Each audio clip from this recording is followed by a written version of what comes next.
na isa-submit ninyo na documentary evidence dito po sa committee.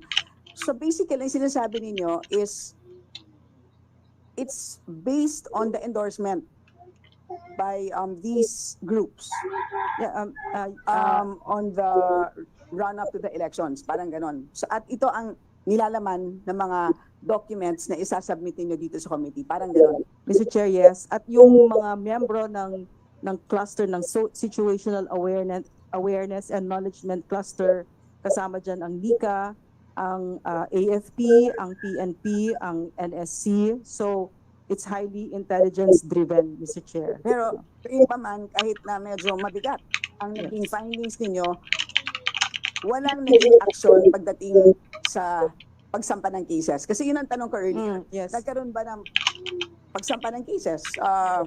Criminal case on sedition, Yes, halimbawa. yes. Wala pong naging ganun.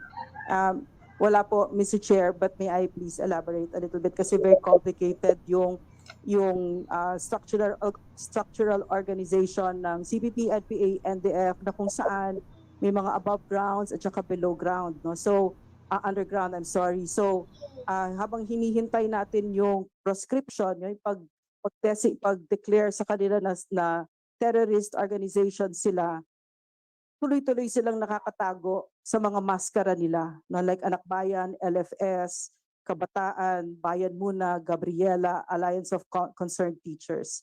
So hindi po pwedeng mag-file ng cases na ganun-ganun lang sa Vice President. So sa amin po, ang gusto namin kasi matigil na yung recruitment kasi napakaraming mga bata na namatay. Just recently ulit, meron sa UP Los Baños, etc. So yun yung priority na yung mga anak natin ay wag nang ma-recruit at mamatay bilang NPA. So yun yung prioritize, Mr. Chair. Okay. So last na lang po. The Honorable Kimbo. Last na lang po. So itong isasubmit ninyo na documentary evidence dito sa amin, sa tingin ninyo ay hindi makakatayo as evidence sa court. Parang ganun po. I'm not a lawyer, Mr. Chair, so I really wouldn't know. But these are judicial, some of them are judicial affidavits, Mr. Chair, from former rebels. We will just await the submissions, Mr. Okay, Chair. Mr. Chair. And that will be yes, all. yes. Thank you. Thank you very Mr. much, Chair. the Honorable Stella Kimbo of the 2nd District of Marikina City. Now we will call on the Honorable Romy Ako of Antipolo City. Yeah, I would just like to follow up before I go to Attorney Suplico, who must earn his keep today, being the legal counsel of Suarasug. Madam Badoy,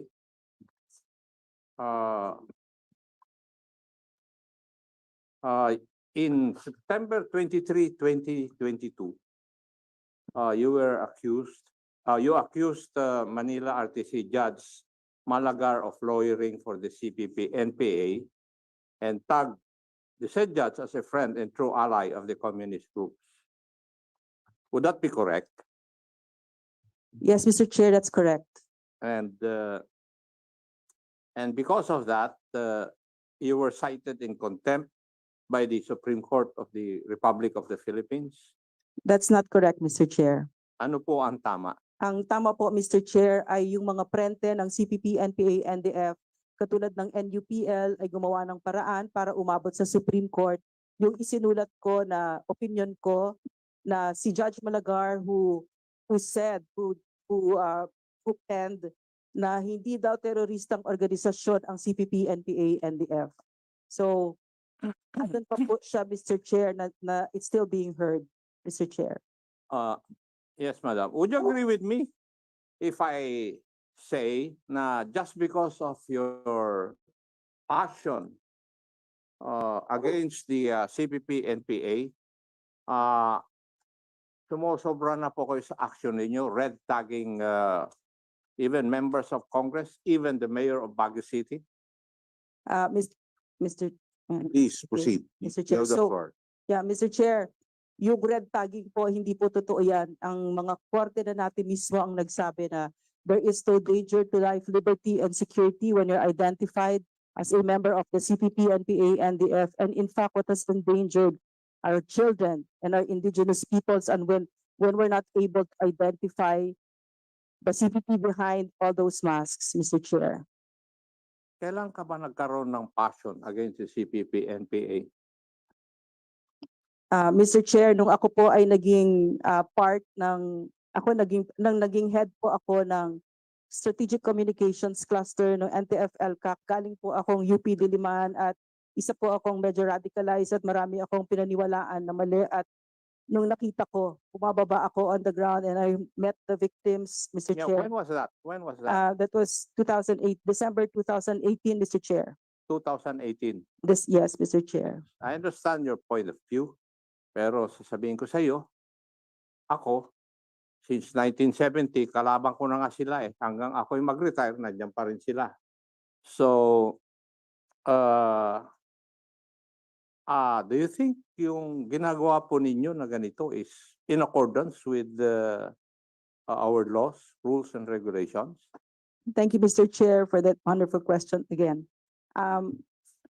When I stepped out of office, Mr. Chair, there was an independent study by the DND about which ano yung factor bakit napaka-successful ng NTF-LCAC at yung nangyari dito yung finding independent study siya ay yung Strategic Communications Cluster na ibig sabihin napakahalaga ng information sa ating mga kababayan. Kasi po, No, sir, ang nangyari doon. With your indulgence, madam, ang tanong ko lang po is whether you think sa sarili mo ay in accordance with laws, rules, and regulations yung ginagawa po ninyo. Yun lang po ang katanungan ko. Pakisagot lang po yun. Yes, Mr. Chair. Ang sagot ko po, oo. Yes. Even when you are no longer connected with NTF-LCAC, Yes, Mr. Chair, because this is a whole of nation approach. if I ask you to explain the whole of nation approach in all its branches, baka hindi mo masagot. Kaya huwag kang mag-mention ng mga terminologies na 2018 mo lang narinig. Samantalang kami, tinyente pa lang kami, naririnig na namin yan. Okay? Now, Pwedeng mag-comment, Mr. Chair. Pwedeng mag-comment. No, Okay. I don't think he's asking Okay, you to Mr. reply Chair. to that. But Yes. Unless, should I respond? what? Could Okay, I sandali lang respond po. just Sandali lang to, po. Ano po mga ano, kaya nyo ba paliwanag yung kakasabi nyo lang? Kasi kaya nyo paliwanag yun? kasi po, Mr. Chair, Ma'am? Opo. yun nga yung isa sa driving forces sa akin, Mr. Chair, na napakaraming PNP at saka AFP ang namatay dahil sa CPP, NPA, NDF. So tama po si Congressman Acop. Napakatagal na po nito. Salamat. The Honorable Ako. thank you, Mr. Chair. I'll not belabor the point. I will go now to Attorney Rolex Soplico. Yes, sir. Attorney Rolex, in your answers to the queries of the Honorable Nograles, napansin ko, dadalawa lang yung depensa na ginagamit mo eh. Number one, yung letter na sinasabi po nyo dated June 30, 2022. Tama? Yes, sir. Yes. Was this a separate letter for you to ask, according to you, to ask question from the committee? Or this was part of your annual report? Well, I think it's a separate letter, Your Honor. No. May I ask COMSEC if this was a separate letter or part of the report submitted by Suarasog? The Honorable, Attorney Marvick. Your Honors, the letter referred to by Attorney Suplico and Smni is part of the documents submitted to the committee as their annual report for 2020. So per record, Attorney Suplico, this is not a separate letter for you to ask guidance. It was part of your annual report. Well, Would you agree now? Well, I accept Yes. my error, Your Honor. Number two, I have read your letter. I have it in my hand. Nowhere did you ask any question from the committee. Nowhere. I cannot see you asking a question to the committee. Now, may I know, can you point out to me any part of your letter which you have mentioned? Did you ask any question or any guidance from this committee regarding your franchise? Actually, Your Honor, there was another letter sent to the SEC. However, it was shown No, to no, me. no, no. We're No. talking On about that your particular letter. communications with this committee. That is the purview of my queries this afternoon, attorney. Okay, I take responsibility, Your Honor, if ever. So in The other request words, is not- you are is not- admitting that there is no question here. Well, Your Honor, If you want, you can read it. well, it was explained to me that there was a request and we should And- wait for the And response. may I No, from, no, know- no. may I know who told you that? Well, members of our staff in the. Oh, attorney, niloko ka You ng want, staff mo. you want, we can give him a copy of the letter, then you can read it yourself. I mean, you're the one who Well, I furnishes the copy. I'm sorry. I take the word the gentleman who is my upperclassman That, as true, Your that there Honor. was no question. Yes, Your Honor. Thank you. Yes. He's an honorable person and I respect him for that. Thank you, Tony. So in other words, wala po kayong guidance na hiniling sa committee. That is your first defense. Kanina pa dun sa mga tanong ni the Honorable Migs Nograles. So I'm just debunking your defense, Tony. The second defense is that it is also contained in your letter. Binasa ko that you were telling this the committee in your report that like other franchises, dapat mabigyan din kayo ng privilege na yon. Am I correct? That is correct, Your Honor, because in the franchises of others, there is that particular stipulation on the resort to cooperatives, which a phrase is not found in the franchise of SMNI. Are you trying to tell this committee na when this Congress would approve the grant of franchises, pare-parehas ang wording? Is that what you're trying to tell us? No, Your Honor. Oh, iba-iba. Different franchise, Bill different, drafting, di ba? Dito sa sulat mo, sinabi mo, Republic Act number 10637, an act granting Cotabato Light and Power Company. It's a different franchise with Suarasog. So why would you compare a pig to a cow?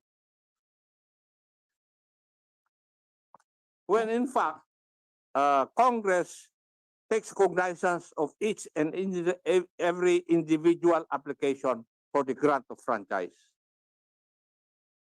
I thought that the provision on May- this, You thought? yes, Your Honor. You I thought think it that thought- the, ano? Mr. You thought? Mr. Chairman, the provision on the dispersal of ownership applies to all public utilities, which are franchise grantees. That They is your could be- assumption. They could be worded in a different manner. And bill drafting with respect to franchises have evolved so far. And the phrase resort to cooperatives appear in some of the franchises granted by this committee. I agree. But will you accept that every franchise application is different from other applications for franchise?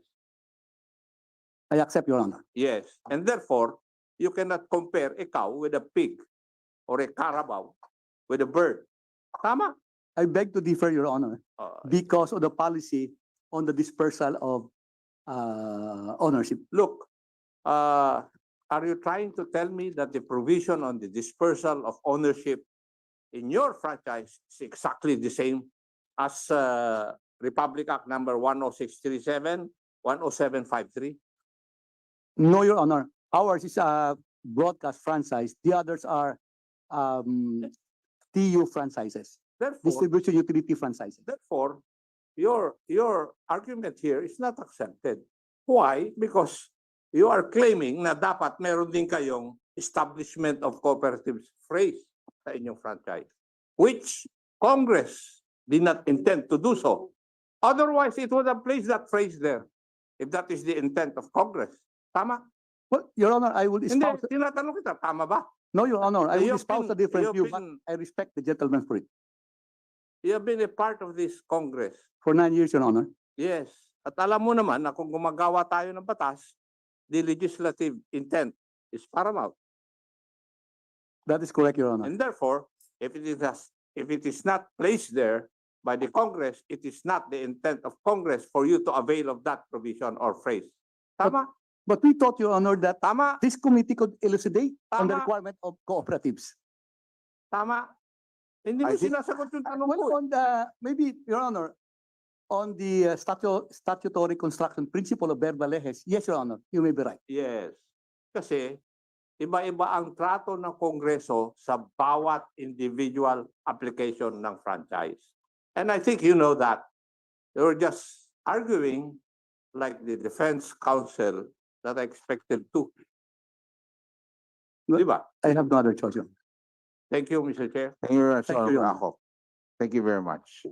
Before we continue, the chair would like to recognize the Honorable Benvenido Abante Jr. of the 6th District of Manila. Welcome, sir. Another media practitioner. Hindi lang po congressman yan, media practitioner, pastor pa, kaya lahat. Kayang-kaya niya. Okay? Yan po ang bishop namin dito sa Hindi Congress. pa rin nagbabago. Okay, so the chair now recognizes the Honorable Dan Fernandez. Thank you, Mr. Chairman. Maraming salamat sa mga resource speakers natin who have been here. May lindol man at wala, kasama po namin kayo. Maraming po salamat. At siguro, I just wanted to augment yung mga position that was mentioned a while ago by Congresswoman Migs Nograles, saka kay Congresswoman Stella Kimbo, and briefly by Congressman Akop.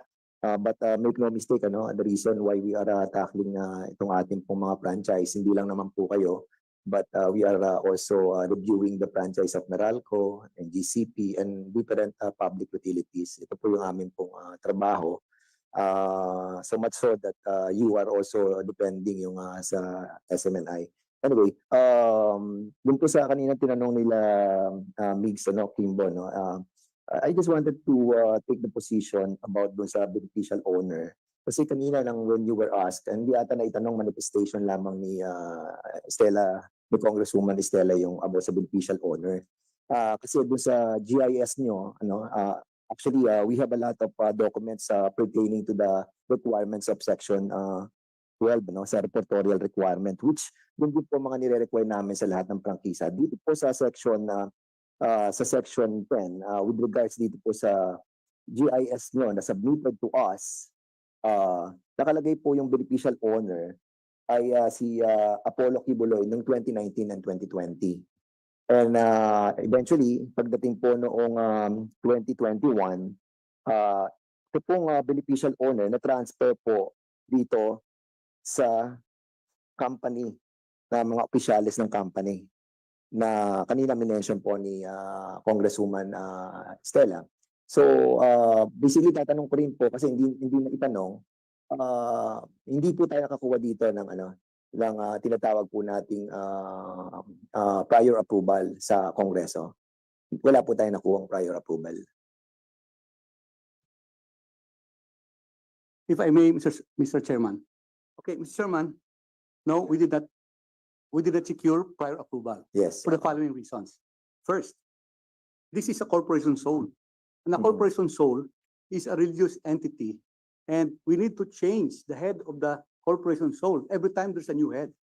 Correct. Okay. So this corporation sole is different from its name entity. Mm-mm. It's like Tama po. saying the stockholder is different from its the corporation as a personality, separate and distinct from the stockholders. Yeah, but Okay. now after po nung 2020 when you submitted the list of the names of under the your corporation, iba-iba na po 'tong mga pangalan na nakalagay dito. So hindi pa rin po tayo kumuha ng prior approval at report that was in relation to section 10. Your Honor, if you take a look at the GIS Mm-mm. dated 1999, submitted as a documentary requirement for the application 2018. I'm sorry, not 2018. Hindi, we're talking about the GIS in 2021. I'm trying to trace it, Your Honor. Wait. Okay.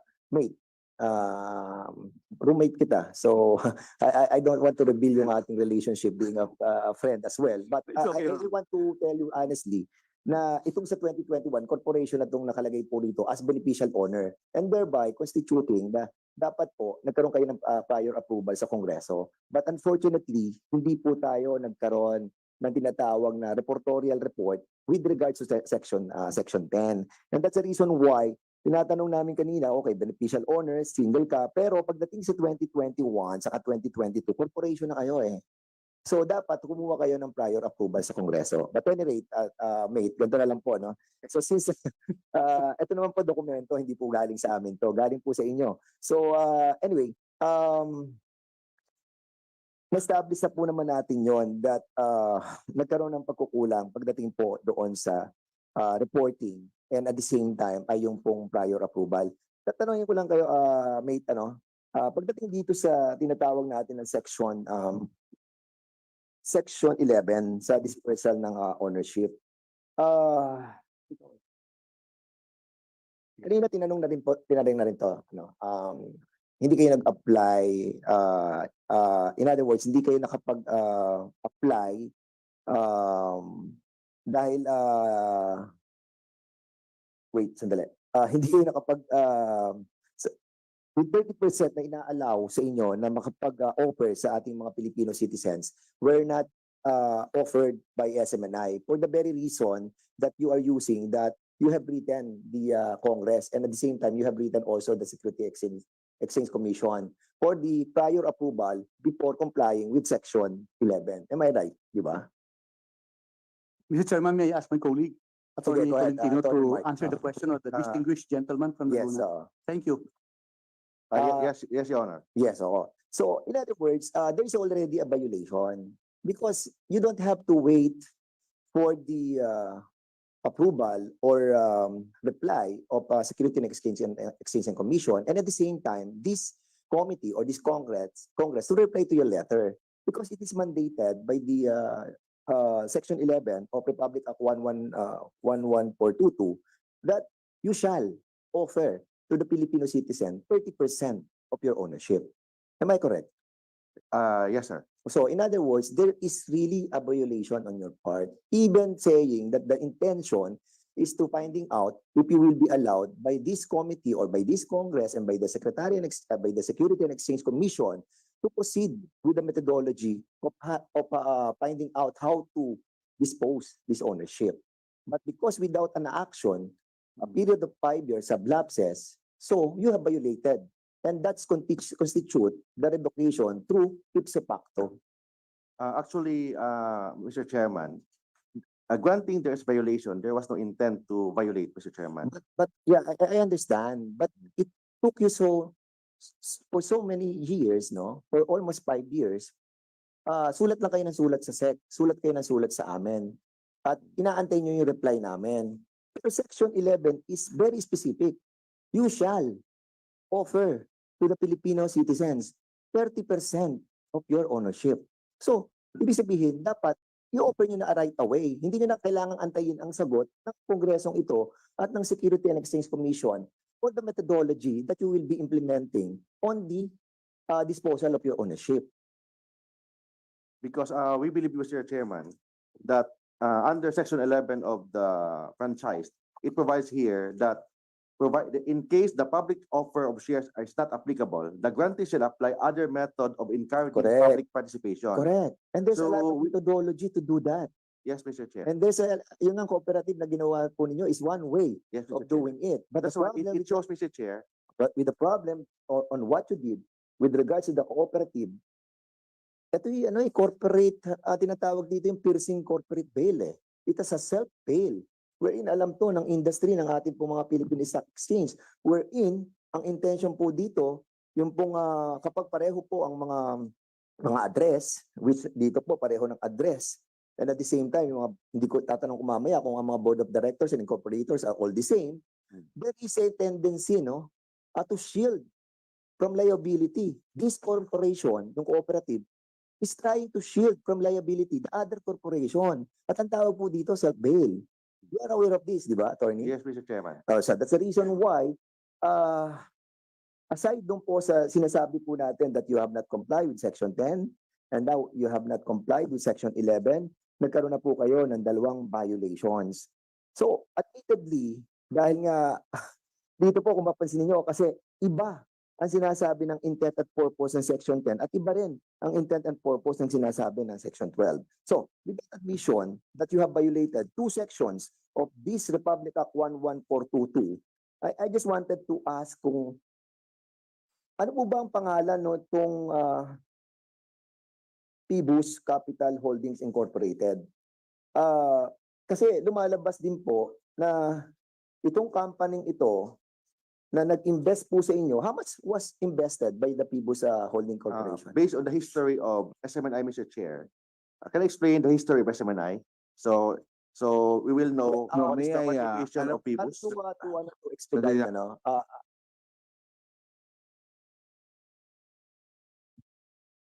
Yes. In 21.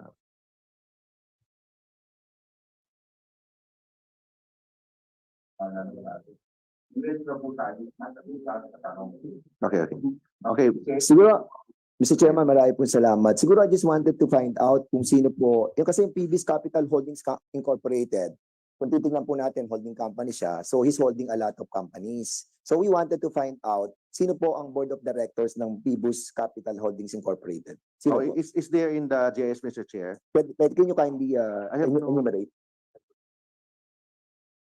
Actually, Mr. Chair, in 2021, the authorized capital stock of Suara Sug is only 50 million. Yes. Then we I know that. applied for future subscription to 500 million. Correct. Yes. So the paid up capital for Phoebus, the investment is 300 91. 300 million. 300 million. Yes, Mr. Chair. With that, capital. Then- ng Pibus. Then we applied for future subscription Mm-mm. and it was approved on February 9, 2022. Attorney, okay na, alam ko na po yan. Ang tinatanong ko lamang po sa inyo, sino po yung pangalan na under ng Pibus Capital Holding Incorporated? Sabihin niyo lang po sa akin, kasi itong inyong pong corporation, meron ng tayong 5 tao.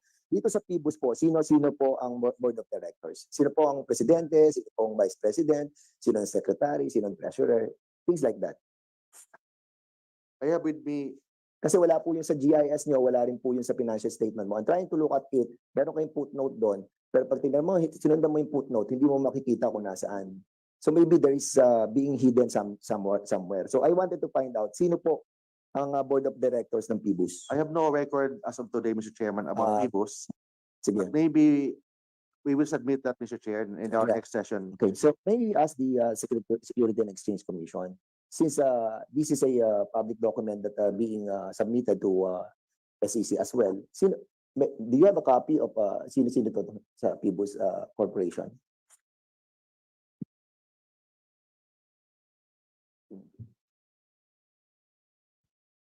Tingnan ko lang. SEC, you have the floor.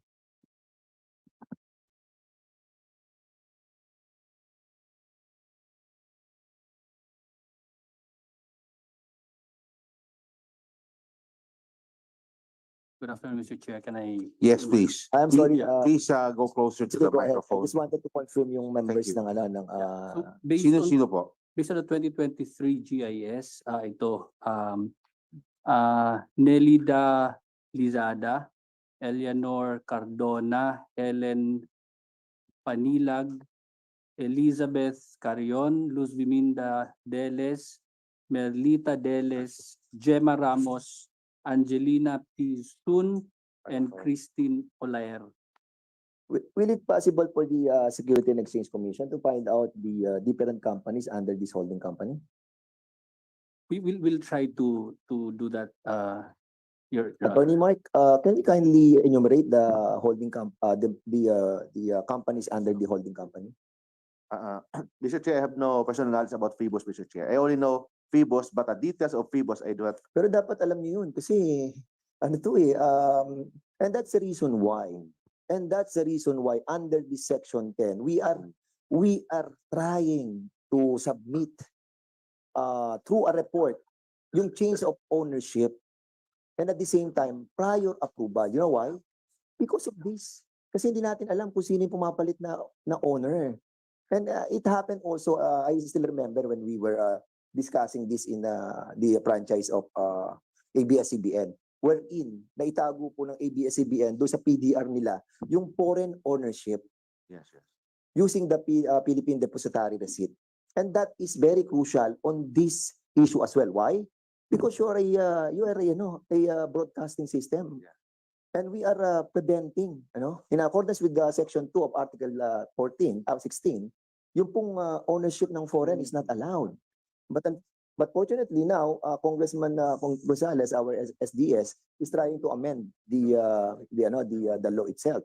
But for now, na wala po tayong umiiral na batas, yan pong iniiwasan, mapaikot po na kung saan nagkakaroon po ng foreign ownership. That's the reason why kailangan po ng prior approval ng Congress. You have to submit to us a report and then 60 days prior to approval, dapat malaman namin kung yung sino-sino yung mga owner.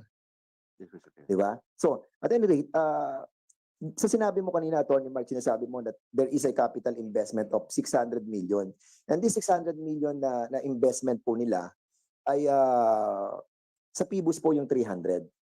Yes, Mr. Chair. At yung additional na 300 ay kanino po yun? Though the paid, Mr. Chair, we Kasi- applied for 500 million. No, you First start. applied for 600. You applied for 600. First, Mr. Chair, 500 is the pledge. First, Mr. Chair, we applied for 500. After Then- that, on June 2022, we apply additional 150 Correct. million. No, So total of 650 million. correct, tama. So yung kasi yung 50 million, yun na yung original nyo Yes, Mr. Chair. na capitalization Yes, di ba? But then you added another 600 million. And then in accordance with your 500 first, Mr. Chair. 500, but the totality is 650. Yes, Mr. Chair. Okay, that is precise. But yung 300 million is under the PIBUS. Yes, Mr. Chair. That is 300 million. Yes, Mr. Chair. And 300 million is under naman sa executive pastor. Yes, Mr. Chair. Oh, that's correct, di ba? Okay. Saan nilagay ang 300 million na to? Saan nilagay itong, well, ang total is 291 plus 191 sa PIBUS. So, saan nilagay ang pondong ito sa capital investment? Am I Yes, Mr. right? Chair, yes. Okay. Capital investment. So, kung makikita mo ang GIS ninyo, ito pong financial statement nyo, siguro pakita lang muna natin, no? Kasi medyo ako na nagugulat din lang ako. Dahil ito pong revenue breakdown po ninyo, kung mapapansin po ninyo sa 2021, siguro pwede ba natin pakita yung yung slide lang. Dalawa lang naman yan. Ayan, paki zoom. Hindi yan, yung isa kanina. Ayan, paki-zoom lang yung nasa kaliwa. Pag tinignan po natin ng breakdown ng ng ano po ninyo, ng inyo pong expenses, makikita niyo po yung jump ng inyong expenses from 2019 402,000, 202,000, 45,000 in 2020, 2021 810,000. But there suddenly increase of 12 million doon po sa operation niyo. Ganun din po yung sa fuel, tumaas ng bigla. Tapos makikita nyo yung sa business expenses nyo, wala naman kayo previously, tapos nagkaroon. So, punta tayo sa isang slide. Dito naman po, sa isang slide na to, nakita natin na tumaas naman po yung revenue nyo. Dati, ang revenue nyo lamang sa DZAR, 11 million, 6 million, tapos naging 33 million. Then there's suddenly spike ng 90.726 million. Alam nyo, there is I will ask the Security and Exchange Commission. Sa Security and Exchange Commission, di ba, we have this kind of, what do you call that? Kapag nagkakaroon ng analysis sa sudden increase sa operating expenses, what application do you consider? I mean, what assumption do you have? A sudden increase of the operating expenses. Your Honor, I have to apologize. This belongs to this matter belongs BIR. to our Office of the General Accountant. So we would need to confer with them on So the wala kayong analysis of the tinatawag na parang at yung tinatawag na forensic mathematic. Di ba? Alam niyo ito. Pero ikaw, you have the knowledge about it. You can speak on behalf of the group. What is your analysis? We just wanted to find out ba't nagkaroon ng biglang spike. Normally based on experience, Your Honor, if there's no practical reason for the spike, then there's doubt on where the sources of the revenue are coming from. That's the reason why. Kasi, yun na nga, attorney, kasi nga, since na alam natin kanina, you have told us that the 300 million for PBUS and 300 million for the executive pastor was put on capital investment. You said that a while Yes, ago. Mr. Chair. Mr. Chair, for the interest of this committee, I have with me the financial statement of Suarasug from 2020 to 2022, Mr. Chair. I have it. Ito yung financial statement audited na nanggaling po sa inyo to, submitted sa Congress. I have it. Yes, sir. Ang tinatanong ko lamang po, bakit there's a sudden jump, spike on the revenue and the expenses? So, ano yung reason nyo bakit nagkaroon ng ganitong spike? Because if you compare, Mr. Chair, the SMNI in 2020 is different from SMNI in 2022 and today, Mr. Chair. Okay. So it's just a small Small yan Tony From 6 million ng 2020, naging 33 million siya ng 2021 at ng 2022, naging 90 million siya. Hindi siya small. And considering that DCAR, saan ba ang DCAR? Dito sa Manila? Yes, Mr. Chair. Okay, so can you kindly submit to us yung invoice and contract agreements with DCAR? Kasi meron kayong mga invoices, di ba, saka mga contracts, Yes, Mr. agreements. Chair. Yes, Mr. Chair. So can you kindly submit us? Sa SEC ba, have they submitted the contracts and invoices? Dapat sa BIR pala yun, di ba? Sa BIR. Sa BIR, can we ask the They don't BIR? send- BIR? BIR. Walang BIR? Anyway, can you kindly submit to us, Pero wala kang recollection about the different agreements that you have contracted with the outside advertisement with DCAR? We have an external auditor for that, Mr. Chair. Nandito po sa kasi napansin ko rin po, yung salary po ninyo from 9 million, nag-increase po kayo ng 18.2 million doon sa salary Yes, Mr. Chair. within a year. Pero pag titingnan mo po yung mga previous year, 11, 9 million, then suddenly there's spike. Ang spike po ng salary nyo napakataas. Ngayon ang tanong ko po, in relation to your withholding tax sa mga empleyado nyo, lumalabas lang na meron kayong 1.7 million for that year. So, parang hindi siya bumabalanse. Kung salary to, pag-uusapan natin dito, yung 1.7 million is only 1%. Yes, Mr. Chair. Di ba? Yes, tama, Mr. Chair. Okay, so I think we have a lot of explaining to do because I don't want to say a word na masakit, pero medyo mabigat po tong spike na ginawa po ninyo sa inyong expenses and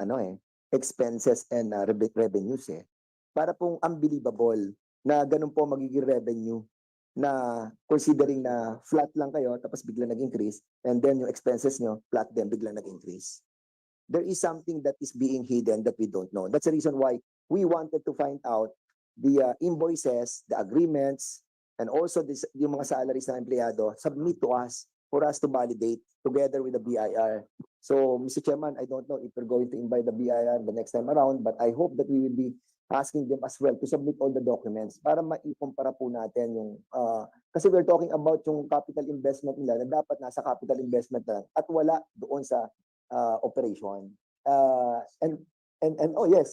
Yes, of course. Kaya that's the reason why I'm very alarmed nung makita ko po itong GIS nila na sinabit po ninyo. So yun lamang po, Mr. Chairman, for the meantime, we'll be asking also the list of the different companies under the holding company, the PBUS.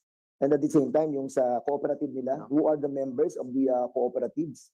Meron kasi po mga board of directors yan And how many members of the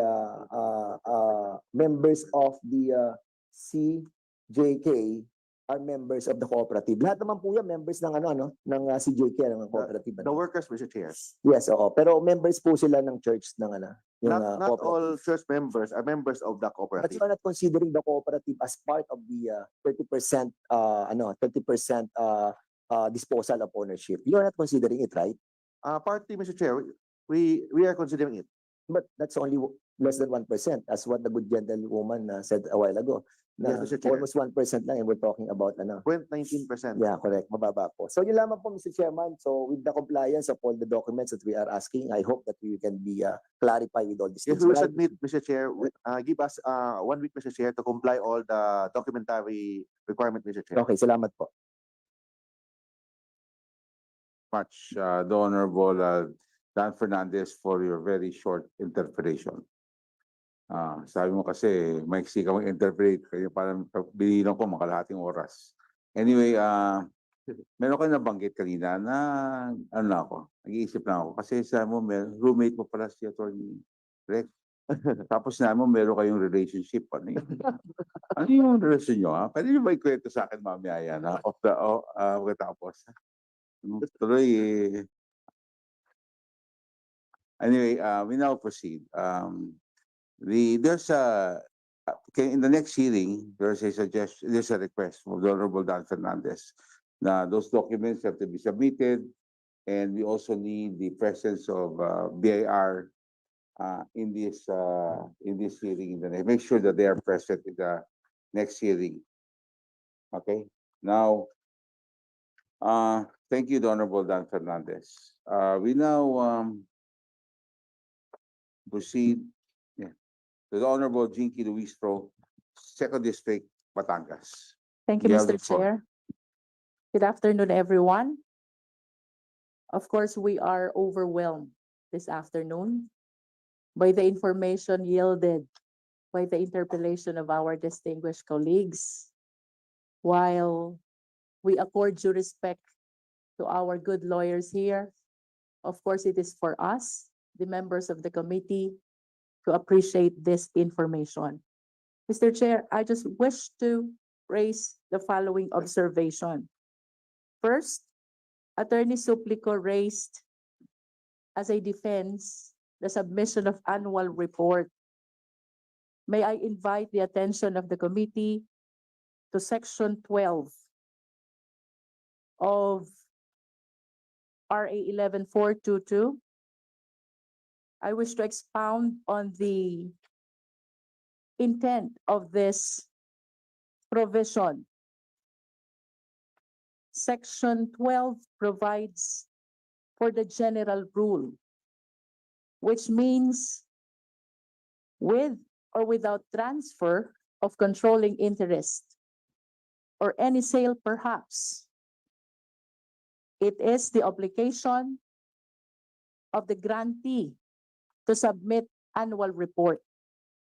That is the intention and meaning of Section 12. In other words, the exception to that is Section 10 and Section 11, which specifically provides that if there is a transfer of controlling interest or any transfer perhaps, there must be a prior consent of the Congress or that the Congress shall be informed of the same. I wish to invite the attention of the committee on the use of the word shall. This gives an impression that the provision is not permissive. Instead, this is mandatory. Third, the good lawyers also raised Cotabato Light, Broadcast Media, East Broadcasting, which were able to disperse the 30% by resorting to a cooperative. Let me invite the attention as well of the committee to their respective legislative franchise. RA 10637, that is for Cotabato Light. RA 10753, that is for Interactive Broadcast Media. And RA 10819, that is for East Broadcasting Company, Philippines. Please acknowledge that this franchises specifically provides for a time frame when to comply the 30% dispersal. Not only that, it specifically provides as well for the establishment of cooperative as an option. To add, I wish to reiterate that the franchise operates as the law between the government and the grantee. So while it has been mentioned earlier already, when the law does not provide, then we should not provide. Having said those, Mr. Chair, let me invite the attention again of the committee to Section 10, third sentence, and I quote, failure to report to Congress of such change of ownership shall render the franchise ipso facto revoked. And to Section 11, last sentence, Mr. Chair, I quote, non-compliance therewith shall render the franchise ipso facto revoked. May I request Attorney Suplico to please share with us the legal definition of ipso facto. Ipso facto, Your Honor. The, Immediately. Then it follows that when there is non-compliance, then without need of doing anything, the franchise revocation operates in its place. Thank you, Mr. Chair. the Honorable Luistro of Batangas City. So you share that opinion, no? Attorney Rolex. Thank you very much. So now we proceed to the next interpreter. By the fact itself, by the fact. The Honorable Benny Abante.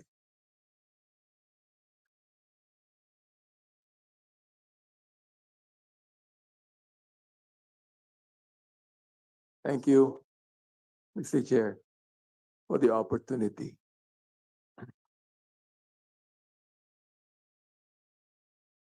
Since the good gentleman from Quezon delivered the privileged speech on the fake news, begin to realize that some of the hosts, anchors in the program, I do not know if they're actually deliberately feeding us fake news, because I was also a victim of the fake news.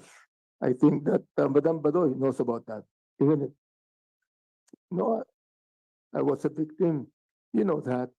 You talk against me for a while at SMI, and I refused to answer back because it's not true.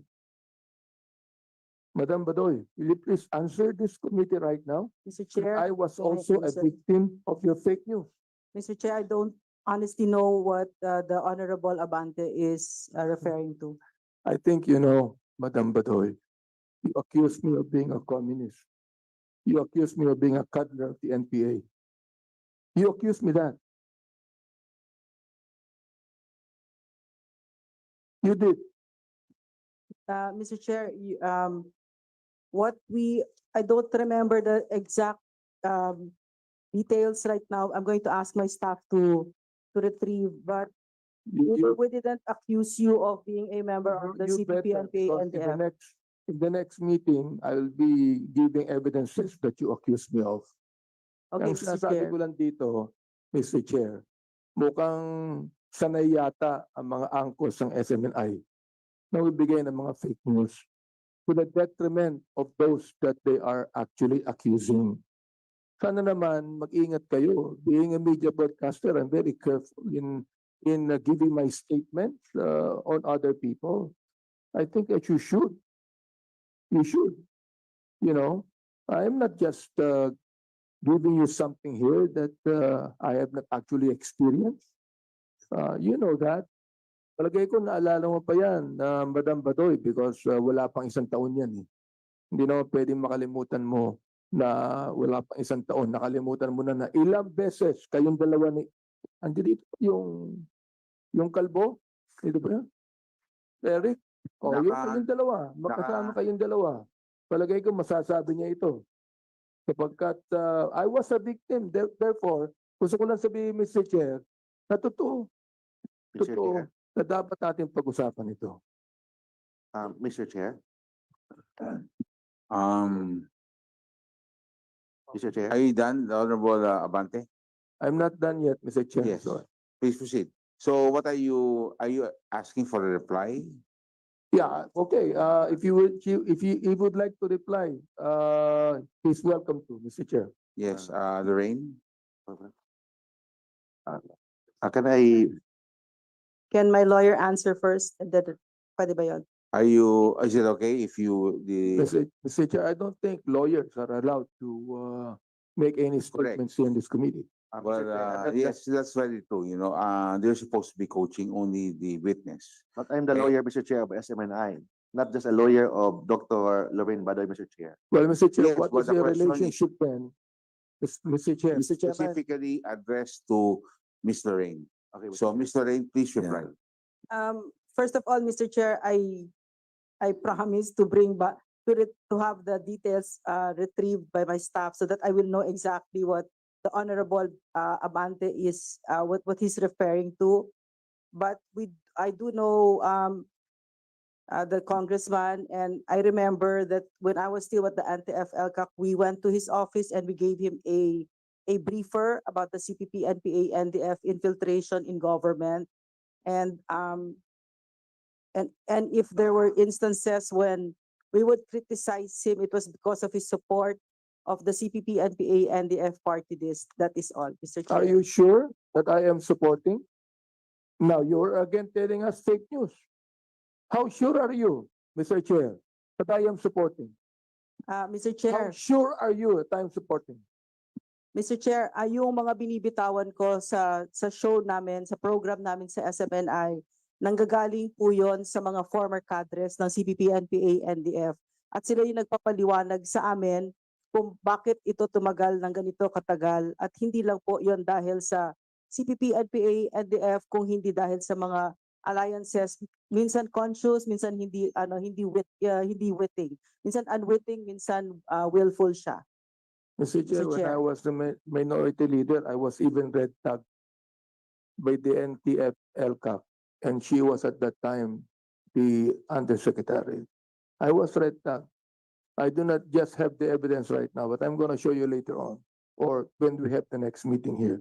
So, ang sinasabi ko lang dito, Mr. Chair, is this. Mukhang sanay ang mga anchors ng SMNI sa mga fake news. Pangit yun. That is, you know what you're doing? That is, you're doing it intentionally. You're doing it deliberately. And that is what I'd like to tell now in this committee. Now, the question that I would like to ask the MTCRB and the NTEC would be this. Now, of course, I heard that this morning that you say that there are some violations. So what should be your recommendation to the SMNI then, Mr. Chair? To the MTSCB. Yes, sir. We are conducting an investigation also, and we have asked them to appear before us, and it's scheduled for this Thursday, the hearing with the entity concerned, SMNI and their producers of the Bayan, the second Laban kasama ang bayan. Yes. So after the investigation, Mr. Chair, that you're going to give us the report of the investigation, this committee? We can provide the committee with the whatever would be the findings, the resolution we have. You do not have any recommendation yet, Mr. Not Chair. yet, Your Honor. How about the NTC? I'd like to ask the NTC, Mr. Chair, about that. He is recognized. Thank you, Mr. Chair. As we have reported earlier, the NTC has a pending administrative case against the SMNI. It has already been heard, and the same is for decision already to be issued by the NTC, Your Honor. Ang problema kasi, Mr. Chair, kapag mayroong ganyan mga fake news na yan, yung mga tao na naniniwala sa kanila, baka biglang gumawa yan ng gulo. O baka biglang gumawa sa akin ng anuman na ayaw ko. That's the reason why sana, maging careful kayo. Hindi naman kayo militar. Hindi naman kayo Philippine National Police. O, mga broadcaster din kayo. Dapat totoo ang sinasabi nyo dito. At dito rin sa committee ito, totoo dapat ang sinasabi ninyo. The fact that you accuse me of being a cadre of the communists, there's an evidence about that, Mr. Chair. That is what I would like to say.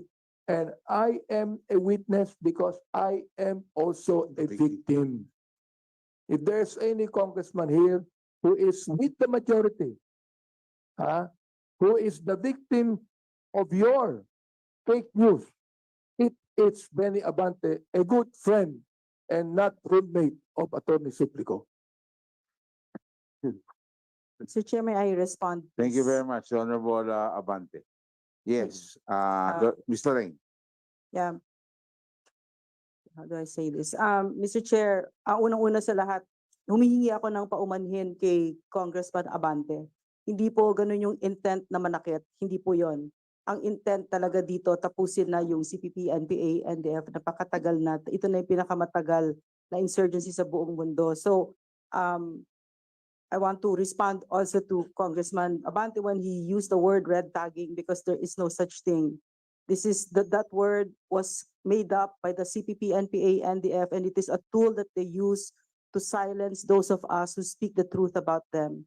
And in fact, our courts, all the way up to the Supreme Court, have already ruled very clearly that there is no danger to life, liberty, and security when you're identified as a member of the CPP, NPA. And if pwede po kong ibigay yung dokumento na yun po, Mr. Chair, yung mga rulings ng Court of Appeals, ng Regional Trial Court, kasi nga po sa unang sinabi ko, sa laban na ito, niyakap na namin ang mga banta, ang mga kaso para patahimikin kami. Pero hindi po namin intent ang The saktan. Honorable Benny Abante has the floor. Okay. Ako'y nagpapasalamat siya nag-apologize dito. Pero ang gusto kong marinig dito, Mr. Chair, is this. What you did and what you are doing is offensive and deliberate, and that you have endangered even my own life. You have. And you are hiding the cloak of the powers that be. Mr. Chair, can I? May I respond? Yes. Attorney, Mr. Chair, Mr. Rain, may tanong na po ako. I am not May state, angry. yes. I am just dynamic and passionate and ecstatic in saying this. Thank you very much, the Honorable Benny Abante. I noticed that, especially when you took, you made reference to Attorney Rolex being a roommate. I know how passionate you were of the Honorable Fernandez. But you know, Yes, I I have a am not a question. roommate, Yes, Mr. you were Chair. I not. do not know the meaning of the word roommate, but Okay, he's a very good friend. okay. Ang mahirap, Mr. Chair, Ano may ba? relationship na binanggit si Juan, si Yun nga. Dan Fernandez. Correct. Yun ang medyo, Yun ang question ko. yeah, yun ang gusto ko malaman. So, Chairman, may I reply?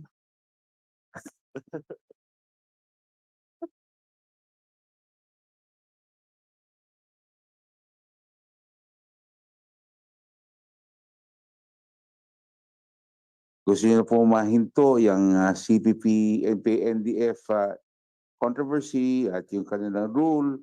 Kaya anong koneksyon ng sabihin nyo na si Kong Abante ay cuddler sa kagustuhan yung ihinto na yan? Anong relasyon? May I know? So sir, ang turo sa amin ng mga former cadres na kung kaya't pinaniniwalaan namin ay dati silang kasapi ng organisasyon na ito at mga matataas na ranggo sila. Kasama dito ang security cluster, intelligence cluster, AFP, PNP. So bakit namin sinasabi na why do we need to name yung mga kaibigan ng CPP, NPA, NDF kasi po doon tayo nasaktan yung pag-co-op nila ng mga minsan pa nga maraming beses inosente. As I said earlier, ako graduate ng UP, ganun din ako sir, matagal akong nagde-defend sa kanila Opo. kasi magaling Okay, sila. so Yeah.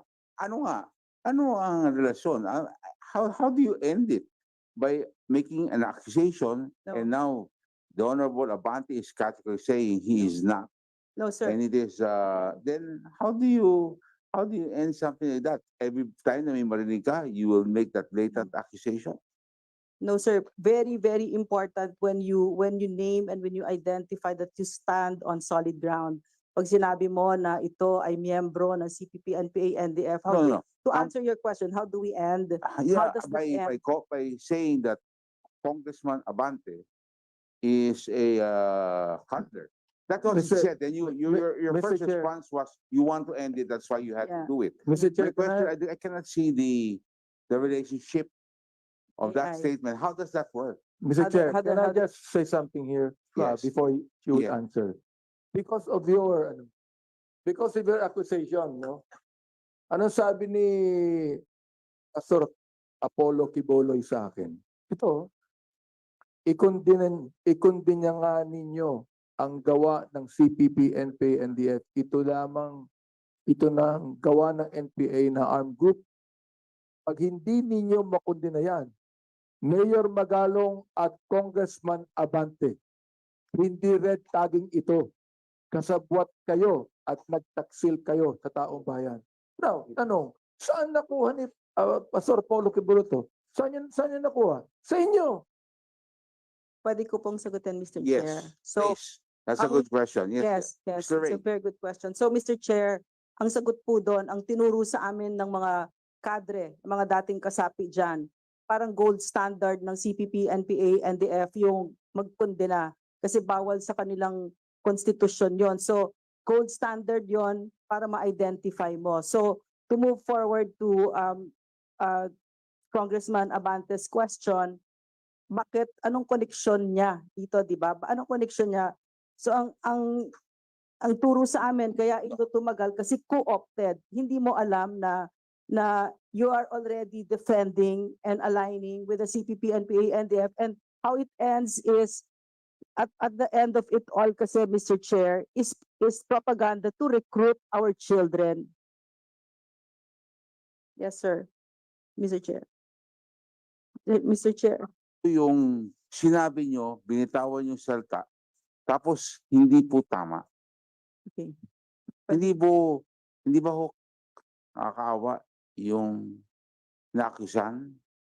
Yeah. Mr. Chair, can I answer? Yes, please. Can I answer? So, ang pagkakaalala ko, hindi ko alam masyado yung details ngayon, pero ang pagkakaalala ko, yung kung bakit nasabi yon tungkol kay Congressman Benny Abante ay dahil merong final na bill ang CPP, NPA, NDF party list at isa siya sa nag-co-author. So ang turo sa amin, ang turo sa amin ng mga kadre at saka ng intelligence sector, mga AFP, PNP, ito yung kung bakit tumatagal na nagagamit yung mga totoong kongresista natin, yung mga totoong nagmamahal sa bayan as cover. Pwede ko malaman, sino po ang kongresista nag-file ng bill na gano'n at nag-co-author siya? Are you referring to any block in Congress? The Makabayan Block, Mr. Chair, that is the official stand of the NTF-LCAC, that the Makabayan Block is a front of the CPP, NPA, NDF. Official stand. Anong po bill yan. po yun, Mr. Chair? Ano pong bill yun? Po. Ano pong bill ang which nag-co-author bill? po siya? Sabi niyo Mr. nag-co-author po siya, kaya niyo inakusan. Ano pong bill yun? Mr. Chair, pwede bang, yun yung hindi ko nga maalala, Mr. Chair. So kung pwede ba sa next meeting, Okay. sa next hearing, Sige dadalhin ko po, Mr. Yan Chair. po yung tatanungin po natin, ha? Yes, Mr. Chair. Salamat po sa inyo. Yes, Mr. Chair. Thank you. Okay. Sa susunod na hearing. Okay. The Honorable Paduano is, Honorable Paduano, sige po, kayo po muna magtanong bago si Congresswoman Stella Kimbo. Anyway, Mr. Chairman, unahin ko lang bago ko balikan si Madam Badoy. With regards to the issue that was raised by Congressman Abante, kasi medyo may exigency to, Mr. Chairman, because the committee will maybe rule no, on the franchise of SMNI. Now, dun sa NTC, MTRCB, tsaka sa KBP. KBP muna po. KBP, they withdraw their membership as just today. Tama? We are informed of that. I was informed just this morning. Okay, they withdraw. We were informed that they withdrew. Okay. Now, but there is a pending case. There is a pending complaint with the KVP with regards to SMNI. We received a copy of the complaint this morning also. Your This morning also. Now, Yes. ako lang, Mr. Chairman, KVP, saka, kasi, Mr. Chairman, the alleged violation or complaint was filed on the period that SMNI is still accredited with member of the KBP. So, yung withdrawal ng KBP, actually, will not, with the SMNI with KBP, will not hold water with regards to this investigation. Now, kasi ang alleged violation or complaint was filed during the period na and was committed, allegedly committed, nung period na nasa KBP pa ang membership nila. So, Mr. Chairman, with the KBP, NTC at saka yung MTRCB, can we get the commitment of MTRCB, KBP, and NTC? Kasi may exigency ito because that will also support and guide this committee with regards to your decision with regards to complaints that was filed. So can you, Mr. Chairman, can we get the commitment of the three agencies na not later than next week? May resolution na ba yan? Then please submit it to the committee. Mr. Chair,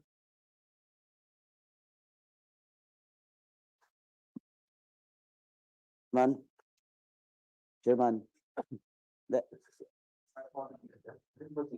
Sir Chairman. Yeah, and then, sasagot. Mr. Chairman may respond. May we be allowed to respond? First, the Honorable Congressman is correct that even with the withdrawal of Suarasug from KVP, the offenses committed while they are a member are still subject to investigation by KVP. As to the commitment, we have a procedure, Your Honors. We have to notify them of the complaint and ask them to respond. I referred the complaint to the Standards Authority this morning when it was received.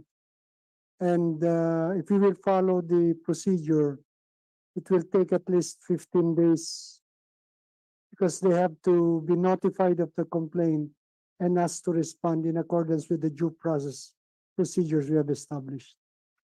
So your notification is 15 days. That is You for will be given 15 days to reply. to reply, Your Honor. That's correct, Your Honor. Yan ba yung standard nyo? Yes, 15 days. So, Mr. Chairman, ang ano ko lang dito is question of exigency kasi yung issue about the complaint at the same time yung resolution ng KBP. Kaya, Mr. Chairman, with this committee, since this is an investigation in aid of legislation, may we direct the NTC, the KBP, Mr. Chairman, to finish it, the resolution with regards to the complaint, not later than next week. Kasi pwede naman yan pagkalan sa sulat, just like yung MTRCB 7, that is Thursday. Diba? May hearing kayo Thursday. So, Friday, pwede na kayo mag-rule. Then Monday or Tuesday next week, pwede na yan. NTC, kaya ba yan at later than next week? Kasi next week may hearing tayo dito and the resolution with regards to those complaints will be used by this committee to guide us to decide. Though, Mr. Chairman, I do believe that the violation of Section 4, 10, 11, and 12 is already established, but the resolution of the three agencies will guide us and help us to decide. Yes, Prime Minister, if I may respond, sir. Sir, MPGRB. we have scheduled the initial hearing, fact-finding hearing.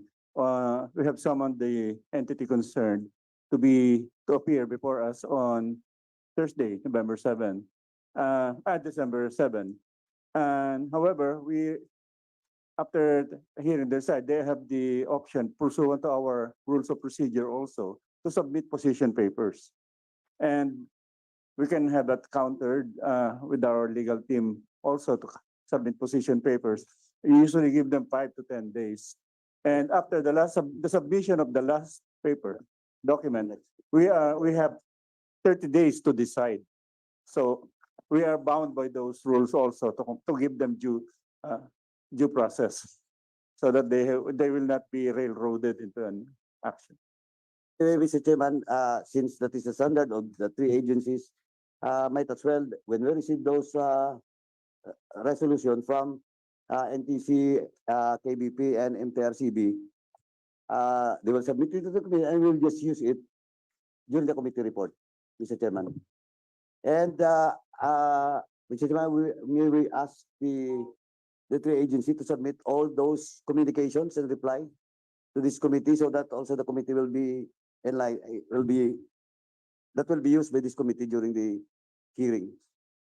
We will do that, Mr. Chair. Thank you, Mr. Chairman. Balikan ko lang si Miss Badoy. Madam Badoy. Anyway, alam mo naman ako, no, iba yung background ko. And I'm one with you, no? Personally, with the stand to end this internal conflict in this country. Well, in fact, during the budget deliberation of the DND, I manifested sa APRO and then sa plenary for the AFP to focus now on the external concerns. Kaya matapos na natin to. But ang hindi ko lang maintindihan, and you always confirm that this is the official position of the NTF-ELCAC. Ang hindi ko lang maintindihan, for example, siguro sa iba, pwede ko pa maintindihan. But as far as I remember, the issue against my former minority leader, akong sumunod sa kanya as minority leader. And that time, sikat talaga si General Parlade. Tama? Ako, of course, you are now directed by this committee to submit all those documents, no? That indeed, that is the official position and the query also of Congresswoman Kimbo. You have to submit it to prove that indeed, that is the official position of the government, especially the NTF-ELCAC. Now, hindi ko lang maintindihan, a mere co-authorship, for example, of Congressman Abante, the NTF-ELCAC and all those subcommittees will conclude that Congressman Abante indeed cuddled or part or protecting the CPP-NP. I think that's ridiculous. That's ridiculous because, well, in fact, ako, medyo vocal in the House in supporting and defending the budget of all security sectors, every budget season. Well, in fact, even when I was the minority floor leader, but at one time also, Mr. Chairman, for the record, take the record during 18th Congress, I stood in the plenary and attacked Parlade for the red tagging. My challenge at the time to them is for them to file a case in proper court, not in the media, not in public. And I was not accused of cuddling unless there's a record dun sa NTF-ELCAC, sa ETC, that I am part now of the group or individuals that cuddles the CPP-NP.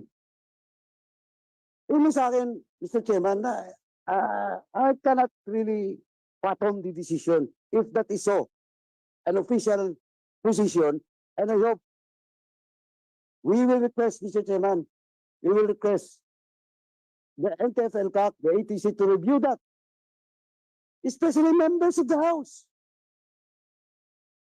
Kasi sa totoo lang, may mga resolution dyan na being pushed by Makabayan Black and some of the members of this House of Congress nagko-co-author.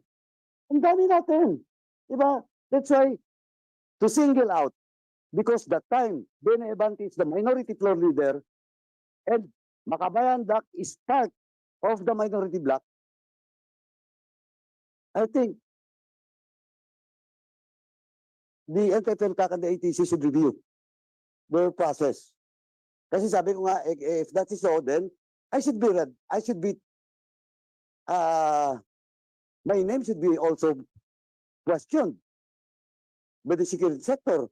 Because sabi ko nga, at one time, I stood in the plenary and questioned the position of the NTF-ELCAC, especially General Parladi during the time. But every budget, and this is on record, every budget, alam na naman ng lahat, na I'm very supportive and defending the budget of the security sector, including the NTF-ELCAC.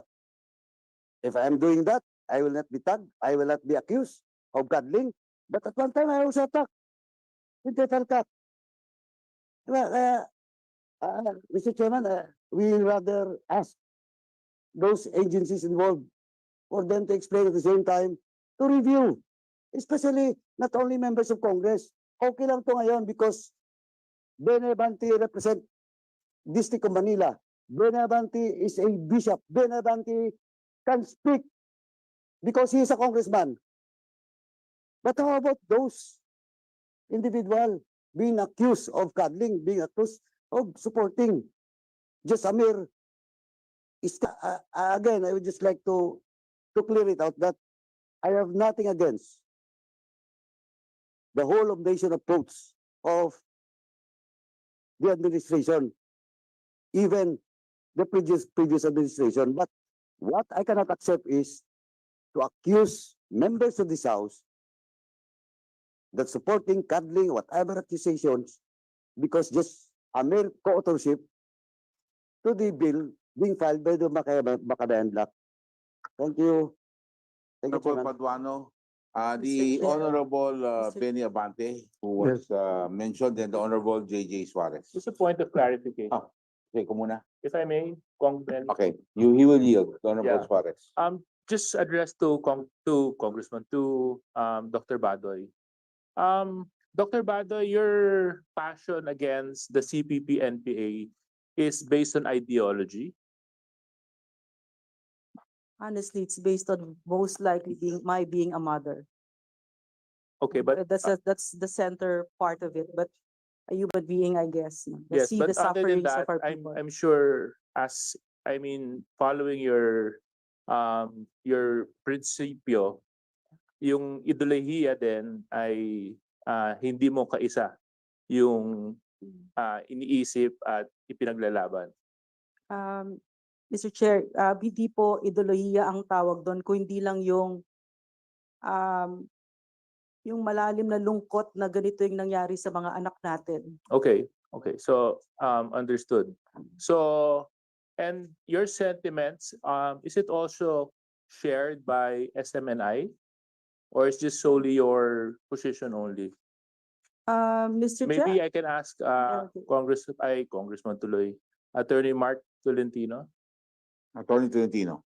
Per our disclaimer, Hindi, Mr. Chairman. yung overall position lang na The position of laban kayo sa SMNI, CPP NPA. the position of SMNI, Mr. Chair, is nation building.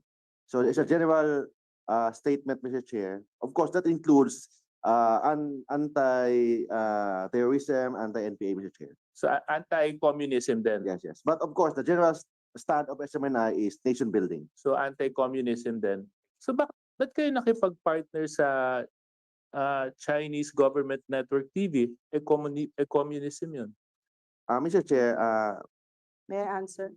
Mr. Chair, could I? No, I think, Ay, no, that's addressed to that lawyer. Can you just, I'm just trying I- to find the connection. There is no partnership yet, Mr. Chair. You're against communism, you're espousing democracy, nation building, dapat ubusin tong mga komunista. And yet, on the other hand, nakipag-partner naman yung foundation ninyo at saka yung network ninyo with the Chinese government-owned controlled network, which is communist. So how do you connect those, Mr. Chair, reconcile those points? there is no partnership yet, Mr. Chair. So it's still on the process of negotiation. And if there is partnership, of course, we're respecting our stand, Mr. Chair. Yes, understood. Kaso lang, tumatanggap na yung foundation ninyo ng mga benefits mula sa China. It's on your website. I mean, it's for everybody's consumption. You know, I I'm think not that is- making this up. That is in the during calamities, Mr. Chair. Ito, SMNI Foundation Incorporated at Chinese Embassy. Nagpapatayo ng mga basketball court. Yes, Mr. Chair. Yes. So I mean, But it no, doesn't mean that we are against the Chinese style of the communism, Mr. Chair. No, anyway, I just wanted to put that on the record kasi, it's something that I guess we need to put in our minds, Congressman Benny Abante, kasi yung incongruence of a lot of things that is happening within SMNI when it comes to the fake news, when it comes to the information, when it comes to documents that are being presented. So maraming incongruencies. And it seems that is what's common. So yes, Congressman. The Honorable, thank you very much, Honorable JJ Suarez, the Honorable Benny Abante. I'd like to manifest, Mr. Chair, and to inform Madam Badoy, being a bishop of the Baptist denomination, we've always believed in Romans 13. The powers that be are ordained of God. And because of that, I have fully supported the previous administration as I am supporting now the present administration. And for you to accuse me of cuddling the communists is a big lie, a big, big lie. Just to inform you, just to inform you so that you'll be able to know. Now, I have some questions to the SMNI officers, please. What is the process used by the SMNI when an anchor uses information from a confidential source? Mr. Chair, we have a grievance committee, Mr. Chair. Have your anchors actually passed through a grievance committee? Actually, not complaining. It's not a complaint, it's not a grievance. It's a source, they make an accusation. So we have an edit. What is the process when an anchor uses information from the is it from the Congressman Benny? From where? From the CP? Yes, when the anchor uses information from a confidential source. From a confidential source, okay. We respect the opinions of all our anchors, Mr. Chair. So that's why we have a disclaimer about their statement, their opinions. That is not necessarily the opinion of SMNI. Mr. Did you ever think, for example, that what your anchors are actually saying are false and fake news? Should it not be that whenever there's an anchor that make a statement against an official of the land or any private person, that automatically you have some processes that you do to be able to check that? Mr. Chair, we believe under the principle of freedom of press, Mr. Chair, that in case there's inaccuracy, minor inaccuracy, it is still covered under freedom of press, Mr. Chair. What is that again, please, Mr. Chair? freedom of Freedom of what? press, freedom of press, freedom of expression, Mr. Chair, includes certain inaccuracy in the opinions of our anchors, Mr. Chair. So you mean, Mr. Chair, that fake news is a freedom of information? Mr. Chair, under the law, there is no such thing as fake news, Mr. Chair. I'm not a lawyer, but I disagree with your point. Perhaps you are a very good lawyer and you have surpassed your knowledge of law. May I ask a question, Mr. Chair? Bakit po meron libel? Libel, Mr. Chair. So in libel is different from fake news, Mr. Chair. No. You throw fake news, you accuse a person, they sue you for libel, you're punished. So that's If there's no libel. so there is a law against fake news. Yes, Mr. Chair, in relation to libel, Mr. Chair. But there's no such thing as fake news under the definition of a law, Mr. Chair.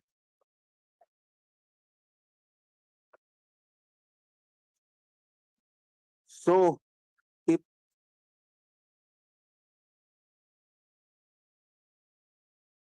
nothing wrong with fake news, then why how can the court rule again it is libelous? We follow under the jurisprudence of the Supreme Court, Mr. Chair, with respect to freedom of press and freedom of expression, especially to any statement made by public officials in relation to public concern, Mr. Chair.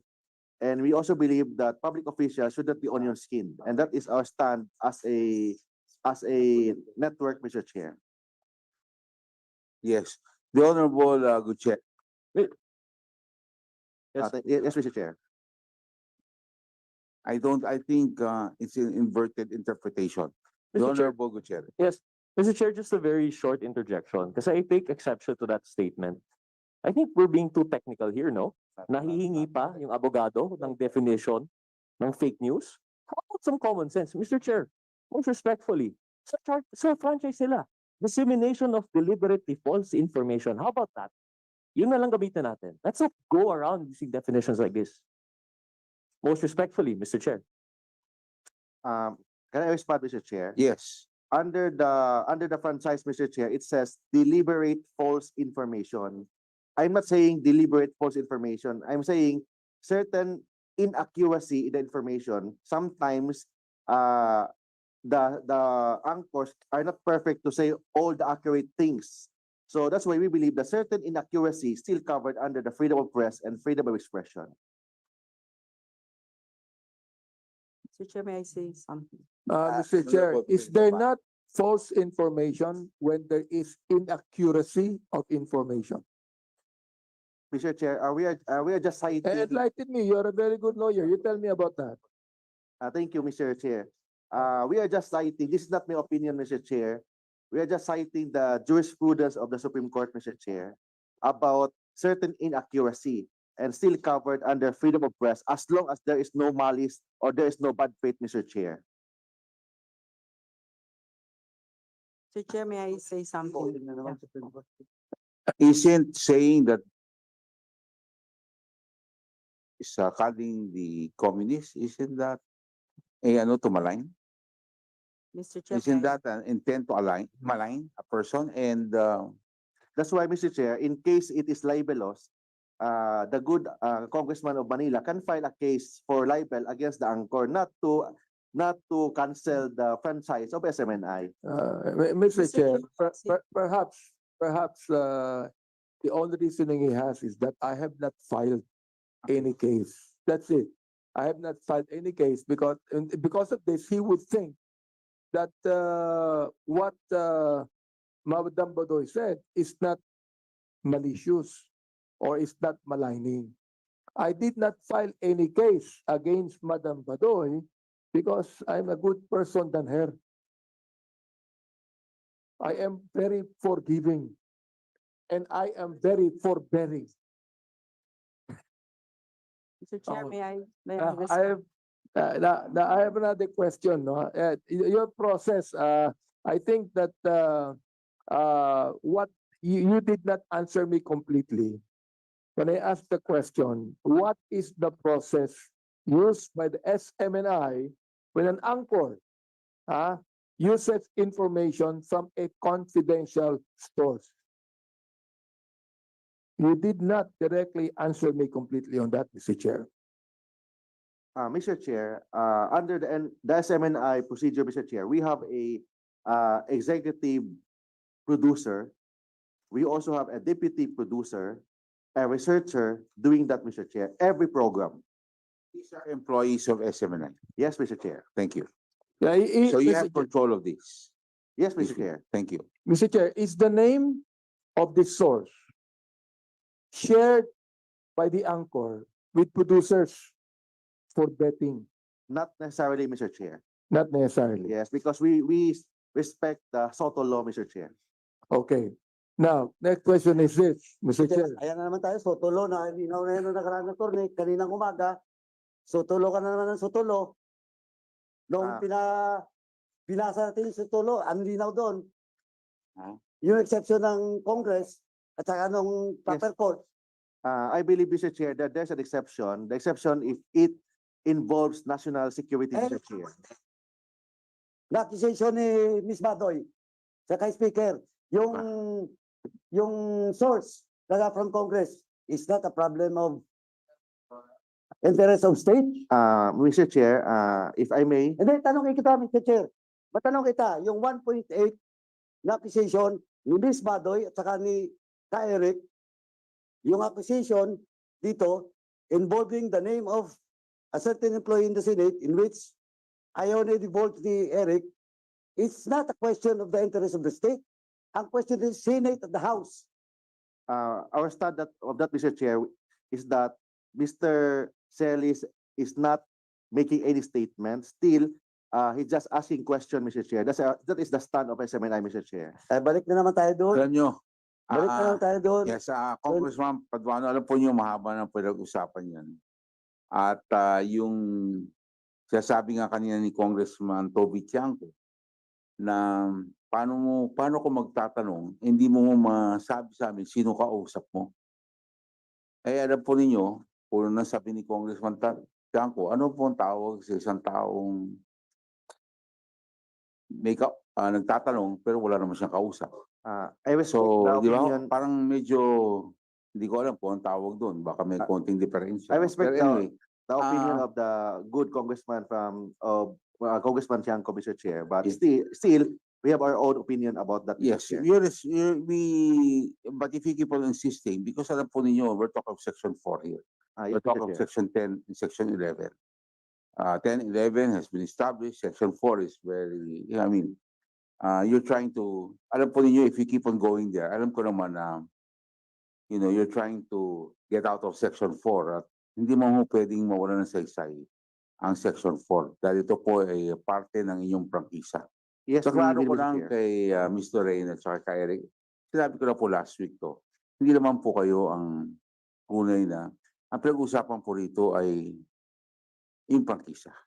Ang pinag-usapan po rito, meron bang violation? Okay? Yan ang pinag-usapan ho rito. Dahil ito yung sa committee ng legislative franchise. Kung meron o wala. Yun lang ho. Mabuti ho, klaro ho tayo. Kasi pag lumihiso tayo, freedom of expression, freedom of the press, medyo mahaba ho tayo at that's very debatable. Because unprotected speech cannot be part of freedom of expression. There's jurisprudence to that. Yes, we believe that. You Mr. agree Chair. that? You would agree. So yun, so you cannot just character assassinate without verifying and making sure. Kasi meron pong karangalan, may pangalan ho yung taong yan. Then in the reverse, I'm sure you will also feel bad.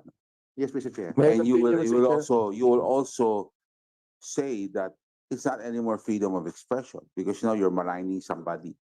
So May the honorable, continue. the honorable Benny Abante is Okay. for. Let me ask, does SMNI have an ombudsman or an officer who acts on complaints regarding the accuracy of his report or the statement of the anchors? Yes, Mr. Chair. We have a grievance committee, Mr. Chair. What does the grievance committee do when Madam Badoy began to malign me and told me I was a coddler, that Pastor Kibuloy took it and began to attack me? Mr. Chair, Where is the grievance committee there? Mr. Chair, with respect to the one, where is your grievance committee there? Mr. Chair, with respect to the 1.8 billion, Mr. Chair, yes, there is a grievance committee, but with respect to the complaint of Congressman Abante, Mr. Chair, because there was no official complaint in our grievance committee, so there was no action for that, Mr. Chair.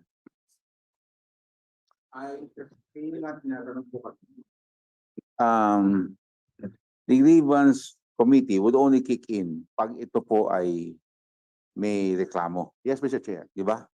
Kung walang reklamo, who will now, I mean, you have the franchise. Ms. Lorraine does not own the franchise. Ka Eric doesn't own the franchise. It is your company, the company that you represent. Yes, Mr. Chair. Isn't it your job to make sure that it's done correctly?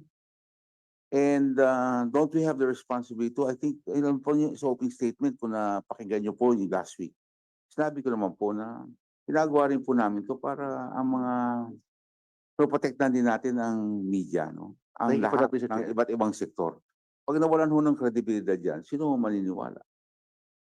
No? So I think that's very careful. I think that's yun ang pinagalaban ng isang media practitioner that happened to be a congressman, the Honorable Benny Abante. I cannot explain that in details, Mr. Chair. Mr. Chair, I just would like to follow up the question, no? Meron na ba kayong dinisiplina? Meron na ba kayong disiplinang host or writers?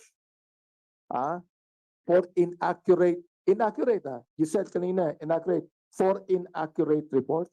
Meron na ba kayong disiplina? We believe, Mr. Chair, with respect to the grievance committee, they are absolutely confidential. So I No, cannot reveal in my details. goodness. It is a committee hearing and we would like to find out the truth. Yes, Mr. Chair, but Why would you be here and tell us about confidential? Meron ba o Yes, wala? Mr. Meron Chair, na ba yes. kayong disiplina? yes, Mr. Chair. Ilan?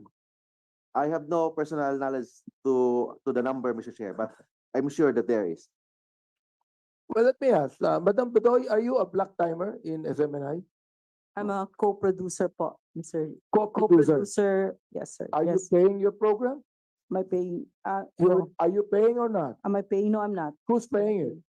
I'm Can I- actually being So you're paid for doing it. it for free? Can I explain that, Mr. Chair? Therefore, Mr. Chair, if he is not a black timer, a producer, and not paying it, therefore it is the SMNI that's anchoring. Mr. Chair, can I explain, Mr. Chair? Right. So your statement is it is station produced. It is station produced, ergo it is SMNI. Salamat. Actually, Mr. Chair, it's not station produced, it is co-produced. Okay, how can it be co-produced? We Lahat say ko, sagot nyo. Hindi nagpapasweldo. Co-produced between whom? Sino yung parties involved dun sa production? The SMNI and the co-host, the hosts are also considered as producers of So the. silang dalawa, Yes, yung Mr. dalawang Chair. entity. Yes, But Mr. yung Chair. dalawang entity na yon, si Dr. Badoy at saka si Celis, ay parehas na na binabayarang talent ng SMNI. Yes, talent, Mr. Chair, but not employees. Correct. Mr. Chair, So, Mr. Chair, may I be allowed to clarify something? saan po pumapasok ang co-production? Kung Kasi- sagot yung airtime, Oh, Mr. sagot yung sweldo, sagot yung camera, sagot yung ilaw, sagot yung kuryente, saan po pumapasok ang co-production yan? We can submit, Mr. Chair, the co-production agreement between. No, SMNI. I'm asking you a question now. You know everything about television. We were a producer. Yes, Mr. Chair. And we were a black timer of Channel 9.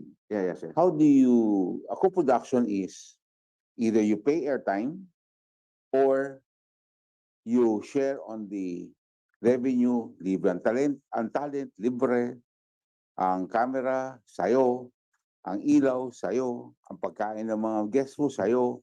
Dito, lahat sagot nyo, pero ang tawag nyo, co-production. Co-production, Mr. Chair, the SMNI give them talent fee, 100,000 each.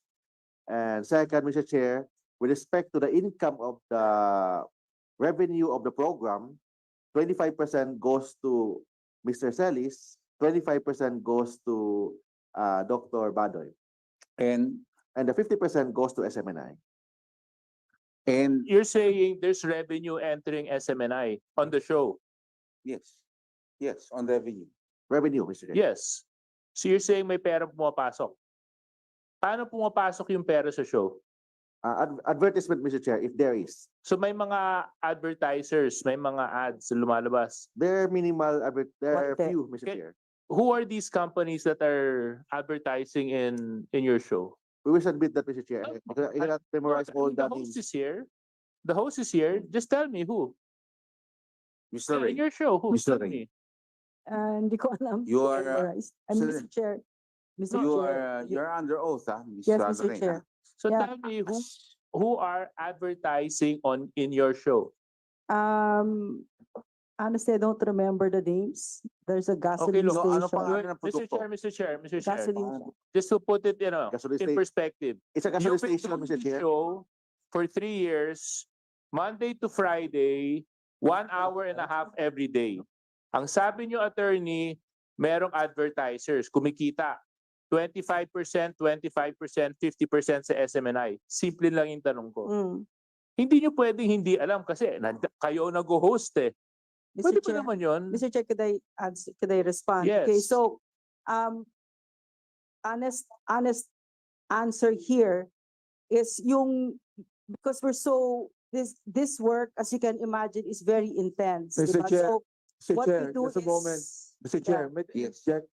So you're being honest now. Kanina hindi ka honest. No, could I also respond to that? Yes. No, Could no, I no, no, kindly no, no. respond to Mr. that? Chair, I just have, ito sa question similar to Mr. Celis kanina. I just need a name. Kilala niyo mga. I asked for the source, ayaw niyong ibigay. Ngayon, ito simple lang. Sino yung mga nag-a-advertise sa show ninyo? Okay, there's, Mr. Chair, there's e-fuel. What else?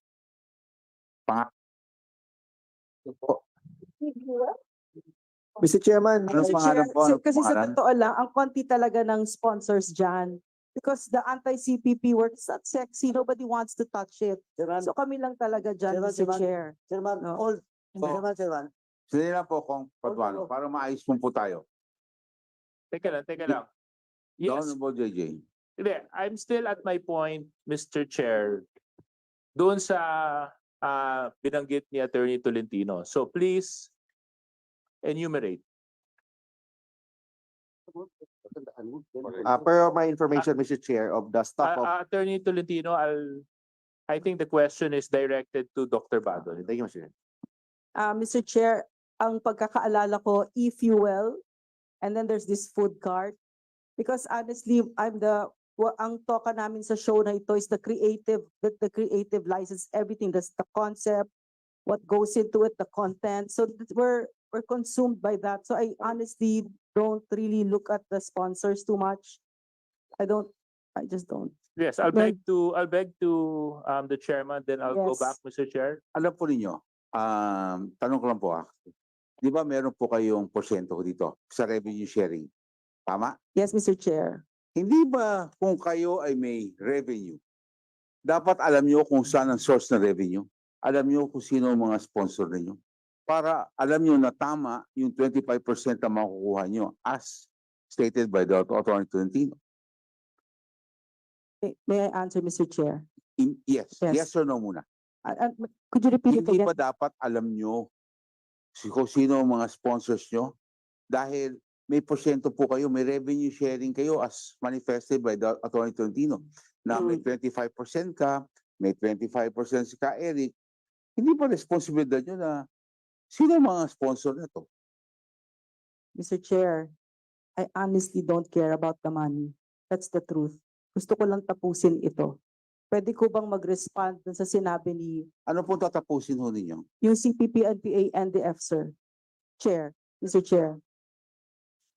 Yun nga, Chair, Mr. Chair. Alam po nyo, hindi ho natin pwedeng kasi that's where Congressman JJ is coming from. You have a share. Ergo, you should know who your sponsors are. So you cannot hide on another issue. Huwag mo natin pag-usapan. Napag-usapan na po yan kanina.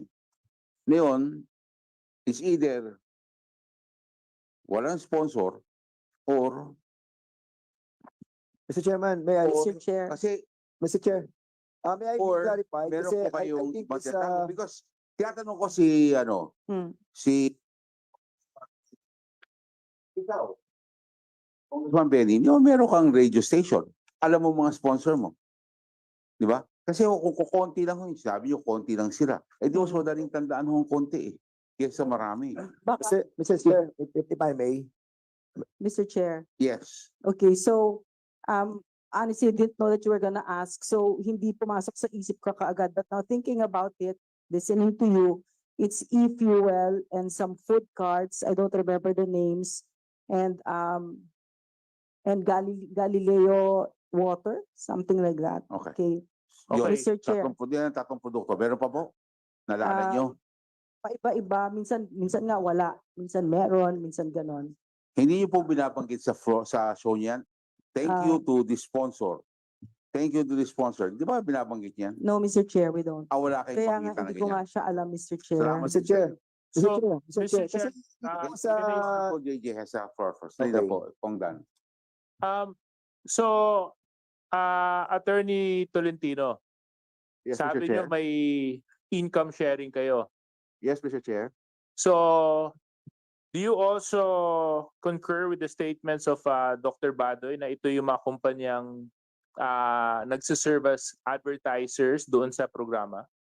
Based on my information, Mr. Chair, with the SMNI team, the show has no advertisers.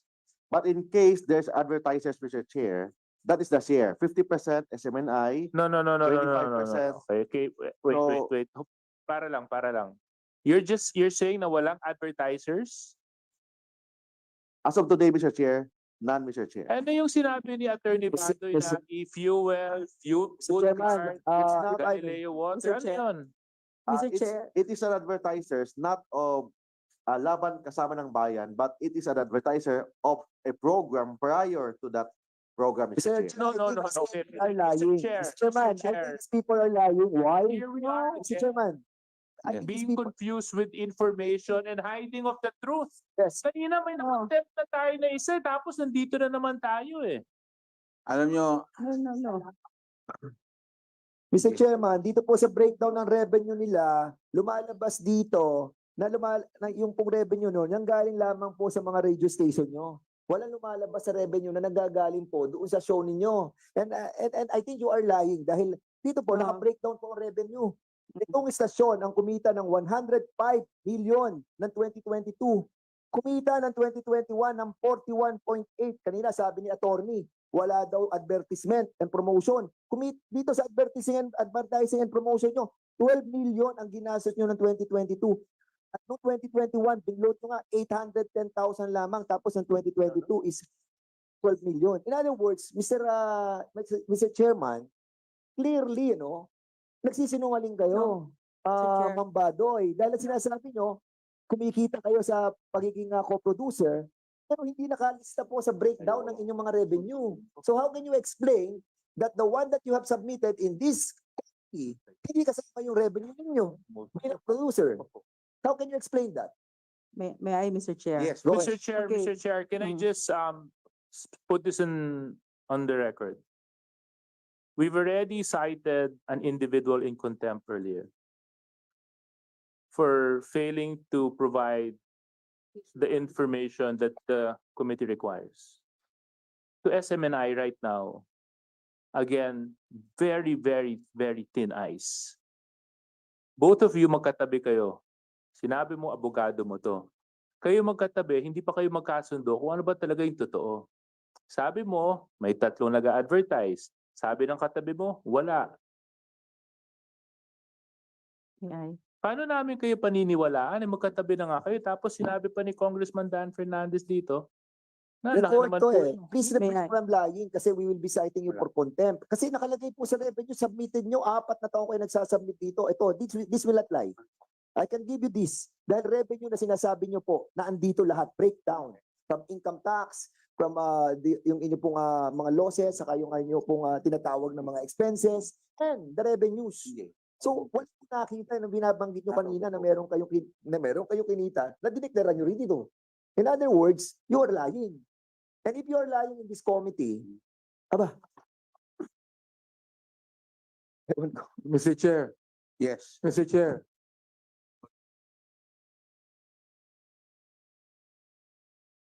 Any?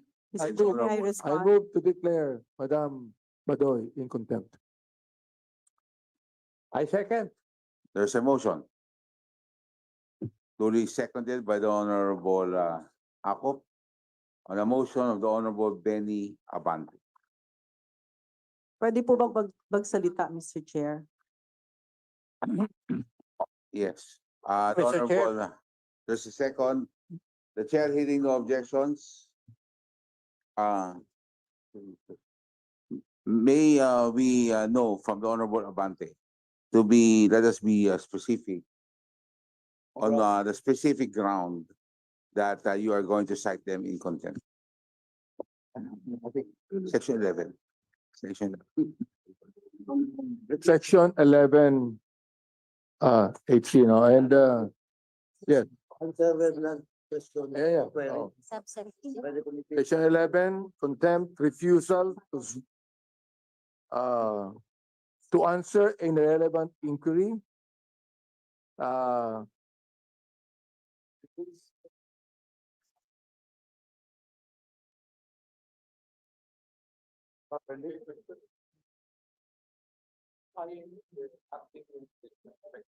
Yeah, acting in a disrespectful manner because she was found lying, Mr. Chair.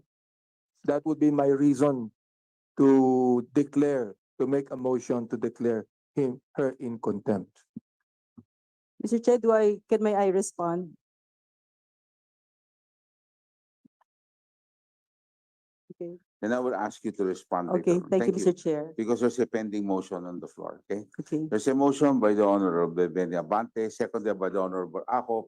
The chair in objection, the motion is approved. The second motion. Motion to 10. Motion to 10.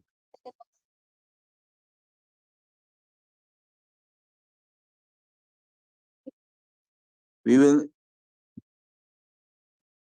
Mr. Chairman. Yeah, I know. Mr. Chairman, I may respectfully move that we will detain Madam Badoy until the committee report of this investigation will be adopted in the plenary, Mr. Chairman. So move.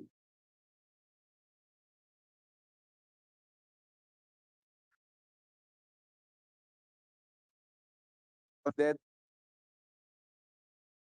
Who seconded the motion of the Honorable Akop? The chair in objection, the motion to detain is hereby approved.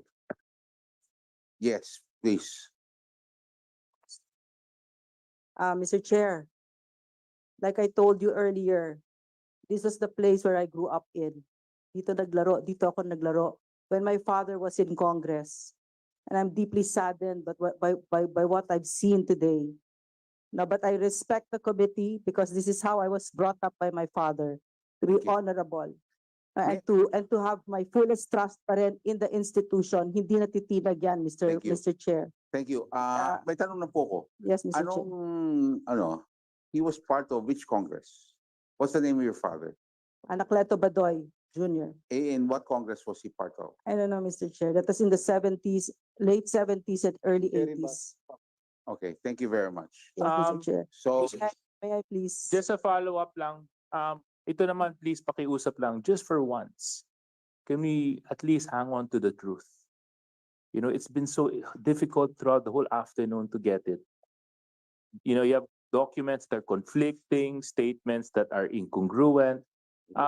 Attorney Mark Tolentino, can you please submit to the committee copies of your advertising contracts? Yes, Mr. Chair. Mr. Chair. All the programs, Mr. Chair, or only the Laban Kasamang Bayan? Mr. Chair, hindi pa ako tapos. May I please speak, Mr. Okay. Chair? And revenue sharing with your co-producers. May I know, Mr. Chair, if it's only limited to Laban Kasamang Bayan or all Hindi. the programs, Mr. Chair? All of it, submit nyo na lahat.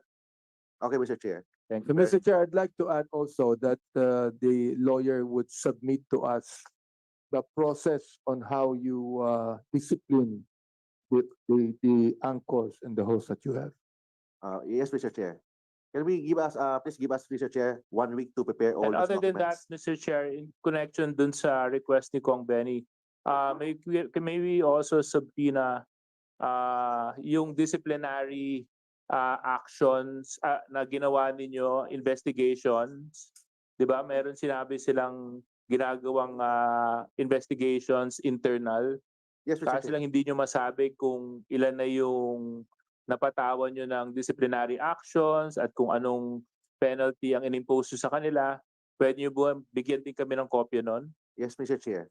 That's Thank why we're asking, Mr. So Chair, motion. 1 week, Mr. Chair, to comply all those documents. Thank you very much. Mr. Chair, to establish Honorable some Bench. pertinent evidence, Mr. Chair, I just would like to make a manifestation here that because Madam Badoy has admitted that she is not a black timer and that she is not paying any dues to the SMI, therefore, she is part of the company, Mr. Chair. Sergeant of Arms to please implement to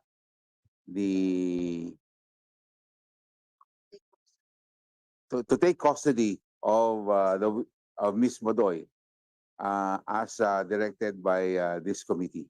Thank you. May I finish my statement, Mr. Chair? Yes, please. Meron pong Rumi na quote, yung poet na Rumi. Wherever you stand, be the soul of that place. I'm really sad that this has happened to our Congress. I didn't see this when my father was growing up. This was the place where we could stand on our shared ground of love for country, and what I witnessed right now was a travesty. Thank And you I'm very very much. sad for my country. Mr. The Chair, Honorable Ako. I'm sorry for what happened to you, Madam Badoy. But you do not have a monopoly of love of country. I didn't see. I've spent my life fighting for this country. Oh, so you do not have to tell me that. Mas marami akong sinugal kaysa sa iyo. So do not give me that crap, Madam Badoy. Thank you very much. Kasi I have laid down my life Protecting. very often just to protect this country. And if ever I'm going to be called again, I'll do it. Not the way you want it, but the way it is authorized by the government. Thank you, Mr. Chair. Mr. Chair, also I would like to make a manifestation that I do not know how old were you, Madam Badoy, when I was fighting the NPAs. 1986. This government almost lost to the NPAs. I was there fighting the NPAs. I do not know where were you at that time. So please, do not make a monopoly of the love of country. All of the congressmen here love our countries. That's why we're here. We're not just politicians. We are people that love our own nation. That's why we're serving our nation. So please, do not make that statement. To me, it is still alive, Mr. Chair. Mr. Chair. Mr. Chair. Sergeant of Arms, thank you very much. Thank you very much, Ms. Lorraine. So Mr. Chair. now we have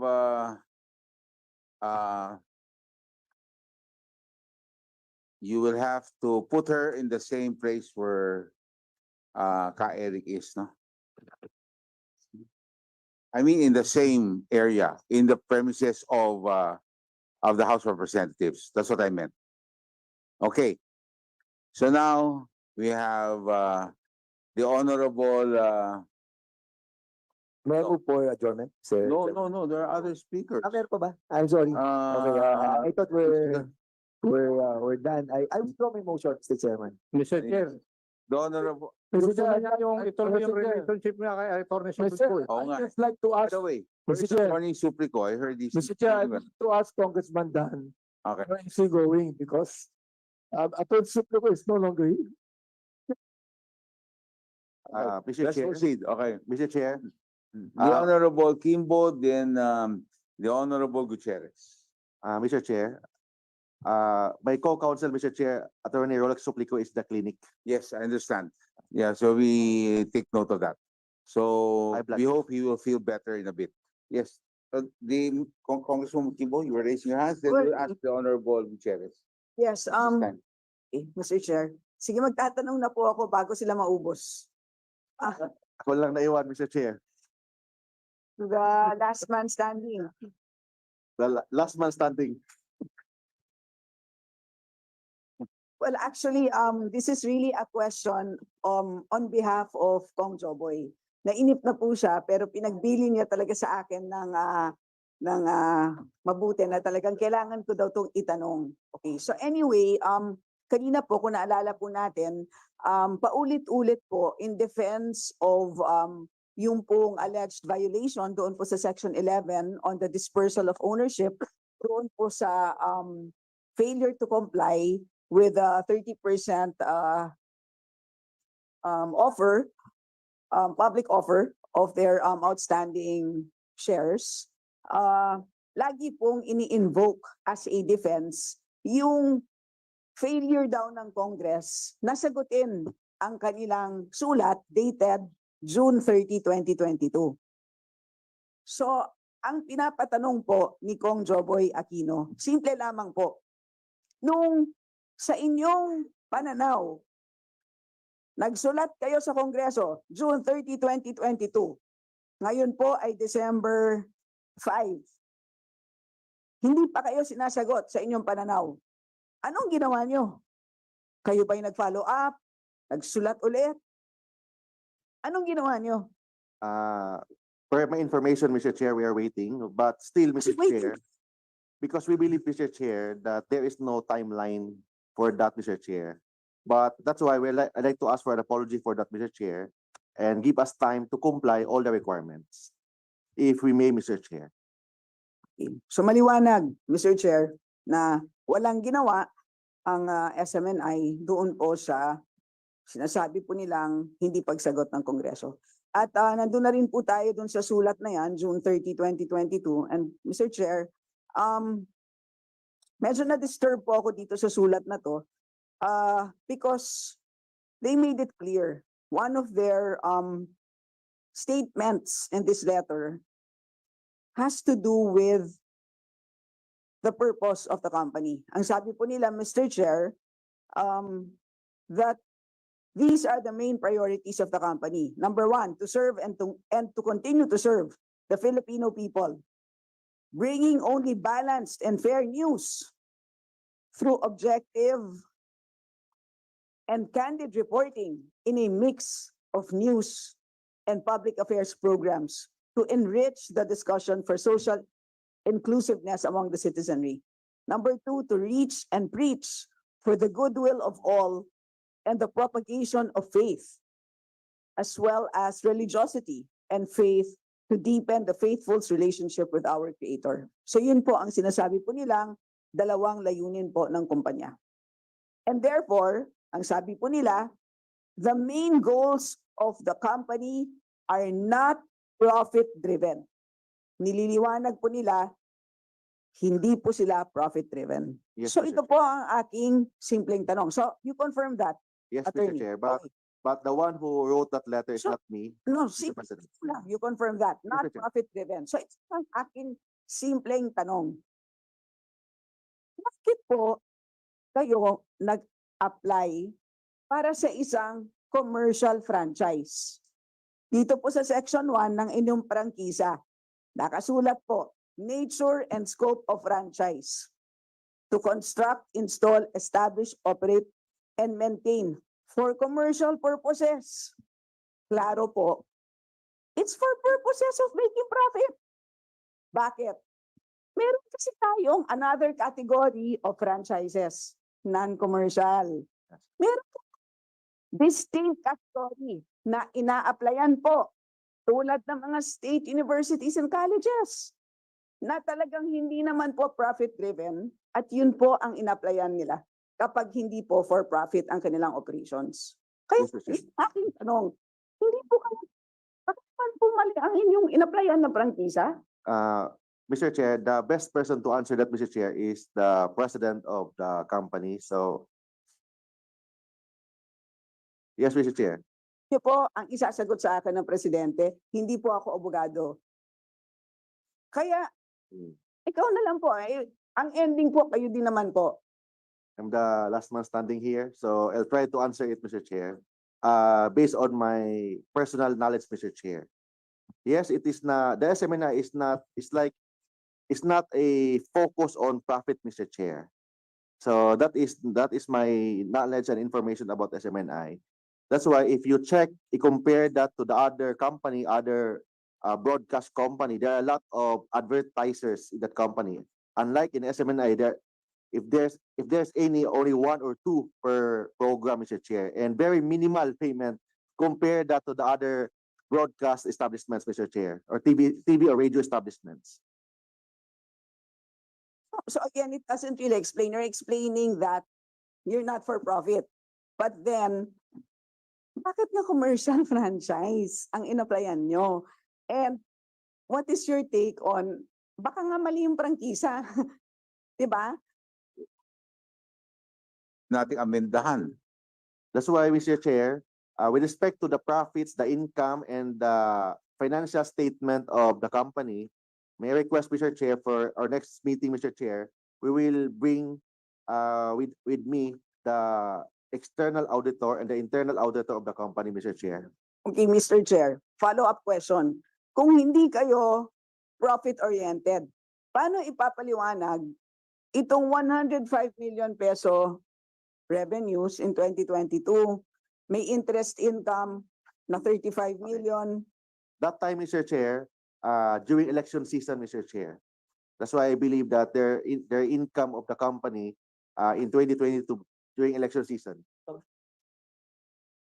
So again, hindi po pa rin maliwanag doon pa sa sinasabi ninyo, doon sa liham ninyo. Kasi yung participating in partisan activities, kung sinasabi ninyong election, ano po ba yun? It's not partisan, Mr. Chair, but the advertisers of some politicians, Mr. Chairs. Okay, sige. Pero again, parang, so kung pwede po, Mr. Chair, baka hindi tayo matapos sa kakatanong, sa susunod na lang po na hearing, kung pwede po sana ma-invite ang inyong Chief Financial Officer para Yes. mas lalo pong mapaliwanag sa amin, and especially dito kay Albert Einstein, Dan Fernandez, sa mga questions po tungkol po dito sa business model, kung ano ba talaga yung how you make money, kung ano po yung paliwanag po dun sa changes in income and expenses over the years. Yes, Mr. Chair. At how does it align with your stated objectives, and how is it consistent with the terms of your franchise agreement? Yes, Mr. So Chair. kung pwede po sana, dalhin po ninyo yung inyong CFO para mapaliwanag po yun. Yes, because she is the best person to answer all those inquiries, Mr. Chair, about the financial statements of the company. Yes. Thank you and very then, much. Yun na lang po, in addition to dun sa hiningi po ni Kong Abante, I'm sure meron po kayong manual of operations. Kasi ang hinihingi po ni Kong Abante earlier is yung paliwanag po dun sa paano ninyo dinidisiplina ang inyong mga journalists, etc. We will put that in writing, Mr. Chair. Yes, pero sigurado ako, meron ba kayong manual of operations? Yes, Mr. Chair. Yes. So malamang dun sa manual of operations ninyo, siguro naman dyan nakapaloob ang mga journalistic standards, if any, na that you adopt. Yes, Diba? Mr. So, yun na lang po ang isubmit ninyo para maging mas maliwanag sa amin kung ano ba talaga itong grievance committee. Sino ba ang miyembro ng grievance committee na yan? Diba? So tuwing kailan ba yan nako-constitute, etc. So isubmit na lang lahat yon And sa amin para sa susunod na hearing.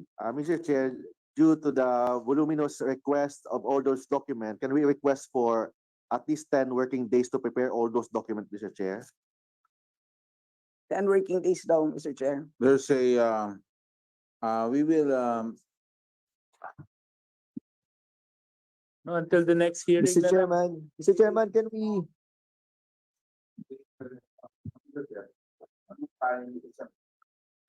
Rolling na lang. you'll have to, but I don't think, 10 days. 1 week, Mr. Chair, 1 week. Mr. Chairman, we are about to adjourn next week. So can we have some adjustment on the period that was given to them? Yes, Mr. Chair. Yes. And Chair Gus, ito namang manual of operations, hindi niyo naman isusulat yan from scratch. For Yes, sure, yes. meron na kayo niyan.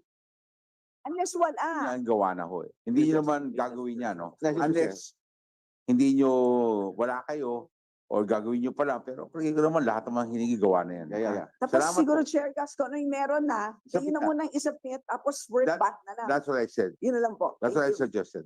Yes. Okay, thank you very much, Honorable Tapos po ako. Thank you. Kimbo. Then the Honorable Richard, the Honorable Gutierrez is recognized. Thank you, Mr. Chair.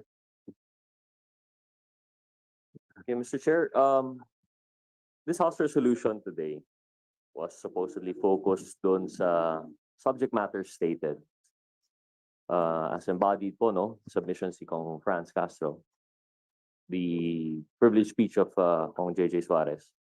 And we assumed that this would be focused mostly on Section 4, because that's the most related to the subject matter, those violations. However, as expertly put out there by our colleagues here today, nakikita po natin that there are other violations, not only po sa Section 4 regarding whatever substance that SMNI has put out, but we also have questions of violations as to the corporate structure. So I just wanted to build on that, though, Mr. Chair. Ideally, before everything else, hopefully we could have more officers. May I ask, Mr. Chair, the representative SMNI, ano ba yung So on the chair lang, I'm sorry, my apologies. The senior deputy speaker is here, has been here for more than 3 hours. And I have not acknowledged him. I'd like to recognize the Honorable Don Gonzalez. Thank you. So welcome to the committee, sir. Mali pala. Mali pala, hindi pala 3 hours, 4 hours. My apologies.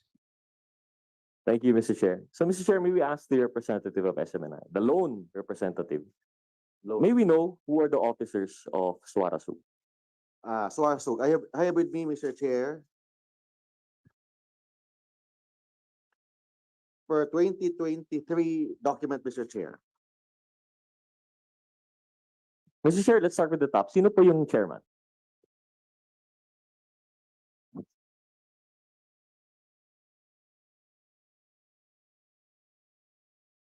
We have the President, Marlon Rosete, Mr. Chair. And Director, Vice President for Finance, Ludivia Ayang. Vice President for Administration, Loris Nepomuceno. Director, Hannah Jane Sancho. Corporate Secretary, Jelaine R. Ramos. Treasurer, Ananya P. Reyes, Mr. Chair. Mr. Chair, who is the chairman? Uh, I assume may directors po kayo, so there's a chairman of the board. there is an officer, but only director, Cristina San Pedro. No Based on chairman. your AOI, one director lang po ang corporation We have ninyo. two directors, Cristina San Pedro and Hannah Jane Sancho. Wala po kayong chairman of the board, I presume that the president is also the chairman. president and chairman. So Yeah. three-man board po kayo. One, That two, would be three, the four, chairman five, and six, two seven. We have directors. 7 officers, Mr. Chair. No, yung sa board lang naman. Yung sa, so how many seats do you have in your board, Mr. Chair? Sa board. Board of Directors, Mr. Chair. Board of directors. 7, Mr. Chair. 7. So all of your officers are also directors. Yes, Mr. Chair. So this is not only executive officers nyo. Yes, Mr. Chair. Mr. Chair, saan po sila ngayon? With respect, most of them are in Davao, Mr. Chair. Most of them are in Davao. When did Yes. you find out that the president could not make it? I'm sorry, Mr. Chair. We submitted already a medical certificate I think this afternoon about the health condition of the chairman. But he is more than willing to come here Chairman and President. next meeting, Mr. Chair. Mr. Chair, your operations are in Makati. Is that not correct? Yes, Mr. Chair. Don't you have any other executive officers in Makati who could make it today? I have to check, Mr. Chair, because per my information, all of them are in Davao. Based All on my of them are in personal Davao. knowledge. So, Mr. Chair, ang Suarasug Media Corporation operates with only the president and its two legal officers here in Makati. Ganun po ba yung sistema natin? No, Mr. Chair. Only this time that they're in Davao, Mr. Chair. Only this time that they're in Davao, coincidentally with Yes, this Mr. committee Chair. meeting. Okay, Mr. Chair. Mr. Chair, I bring this up because it's very disappointing po, no? Because a while ago, we've been experiencing a lot of cherry picking. There were a lot of questions that could not be answered. It was summed up very well by Congresswoman Kimbo. The president will say, I cannot answer because I'm not a lawyer. And the lawyer will say, I cannot answer because I'm not the president. So it leaves us in a limbo here today. So I hope in the next committee hearing, we have full attendance po. Actually, last hearing, ang dami po ninyo eh. Yes, Mr. Chair. In Last hearing, the president was here. More than the president. May nagko-coach pa nga eh. Yung Sancho ba yun? She was an officer, was she not? Yes, Mr. Chair. And nasan po siya ngayon, Mr. Chair? She was so eager to join Ka Eric and Ma'am Badoy. Yes. At ngayon, wala na po, no? Yes, Mr. Chair. Sancho. Yun na po, Mr. Chair. I hope that they could afford this committee the respect no, that they attend so that we can actually properly thresh all of these issues out. Kasi pag ganyan po na absent, and then we're delayed again, instead of moving on with your franchise, nababagalan po tayo, no? So that's just a comment on that. On attendance pa lang yun, Mr. Chair. I suggest, Mr. Chair, that Sabina?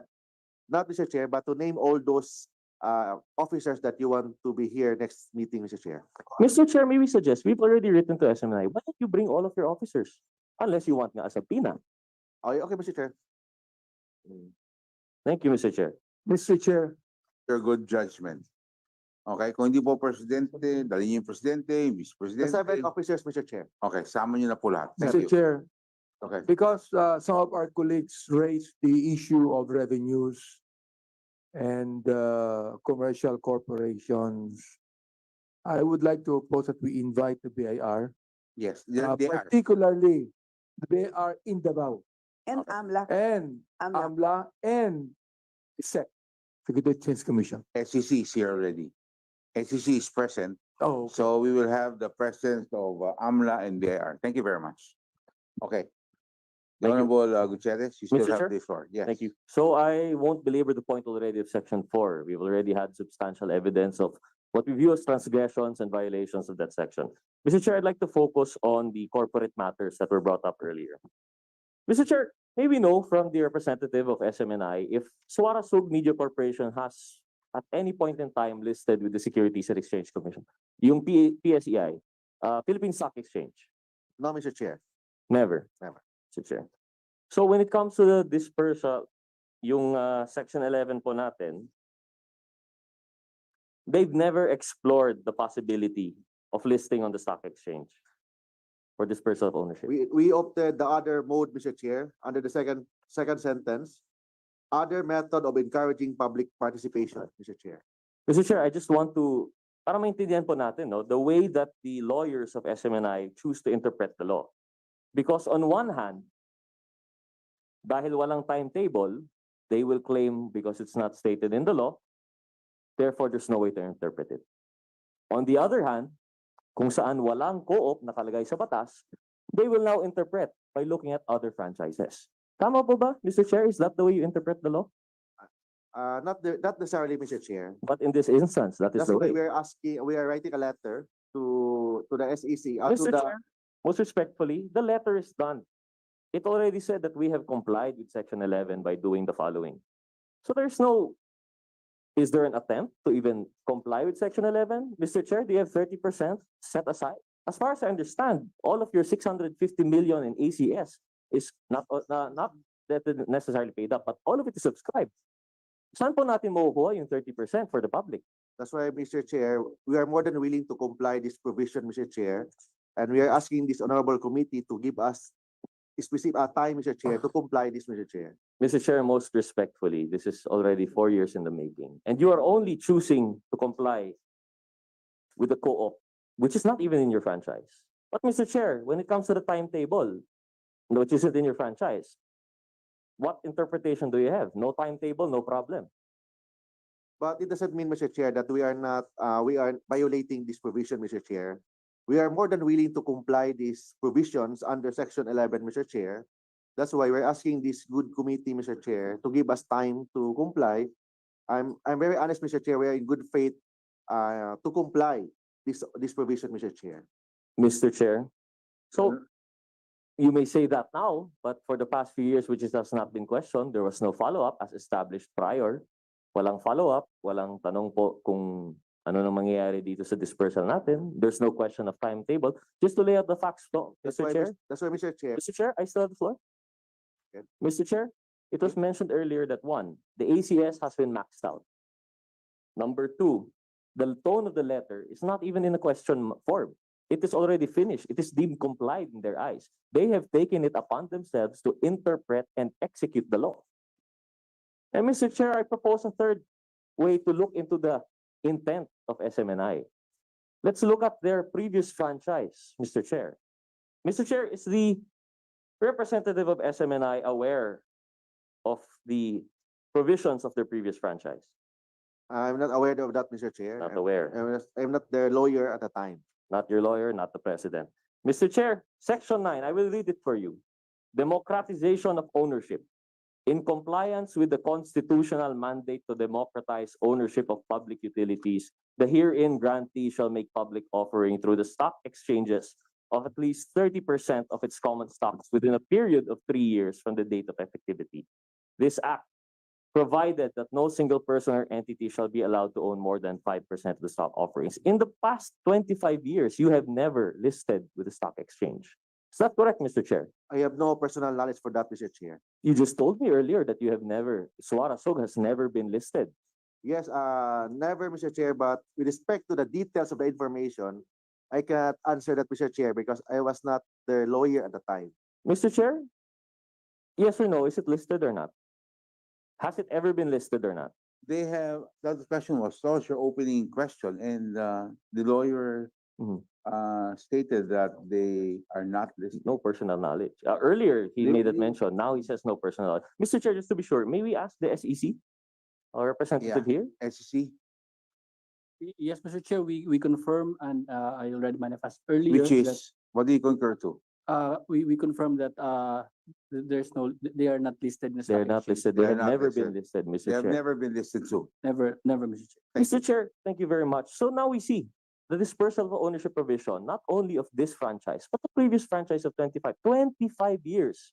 They did not try to comply. And wala rin co-op na naka-mention dyan, Mr. Chair. Are you going to tell me now that this should be interpreted na pwede rin ang co-op? Did you have a co-op in the last 25 years, Mr. Chair? Again, Mr. Chair, I was not a lawyer at the time, 25 years, for the 25 years, so I cannot answer that, Mr. Chair, in behalf of SMNI. Mr. Pero- Chair?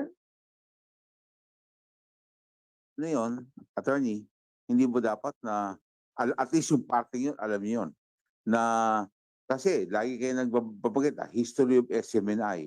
Kanina pa kayo nagbabanggit yan. Hindi ba napag-aralan to? Meron bang co-op dati o wala? O ito yung bagong co-op?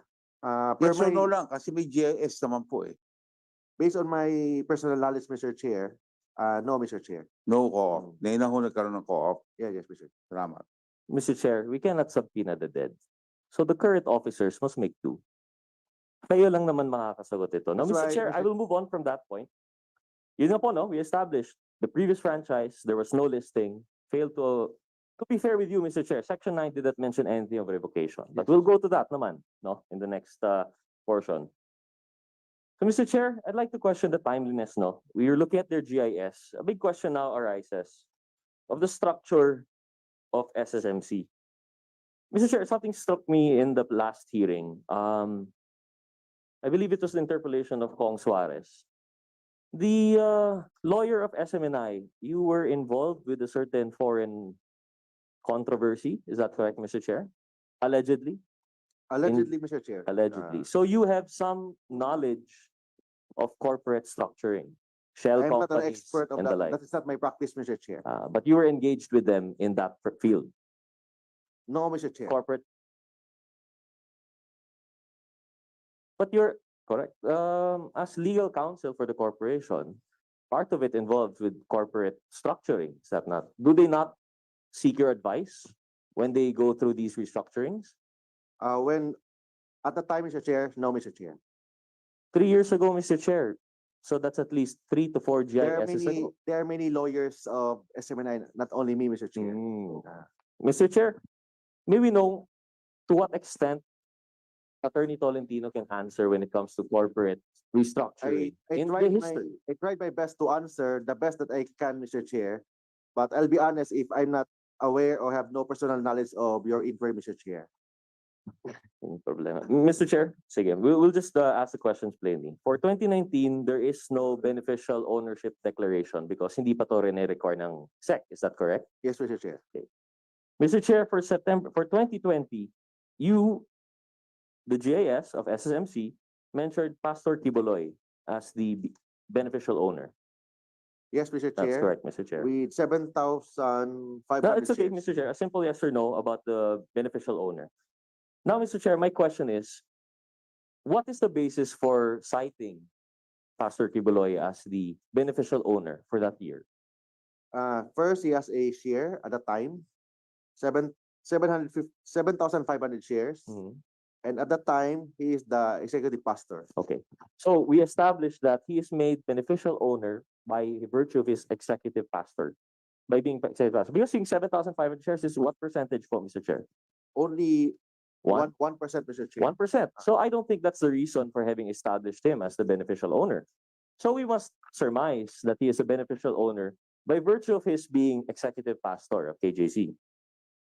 So for April 2021 GIS, it's the same thing, Mr. Chair. Can the representative of SMNI confirm that Pastor Tiboloy was cited as the beneficial owner in the declaration? Again, Mr. Chair. Mr. Chair, JS 2021, si Pastor Tiboloy pa rin po ba ang nasa beneficial ownership declaration? Yes, Mr. Chair. Okay. Mr. Chair, no change, no?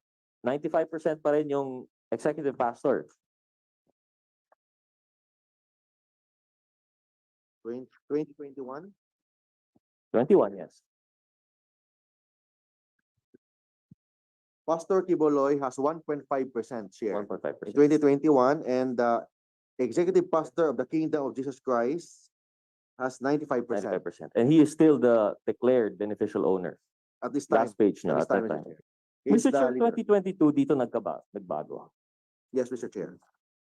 46% for the Phoebos, 53% for executive pastor. And you've already changed the beneficial owner declaration. You now have 6 people there. Is that correct, Mr. Chair? 2023. 2022, Mr. Chair.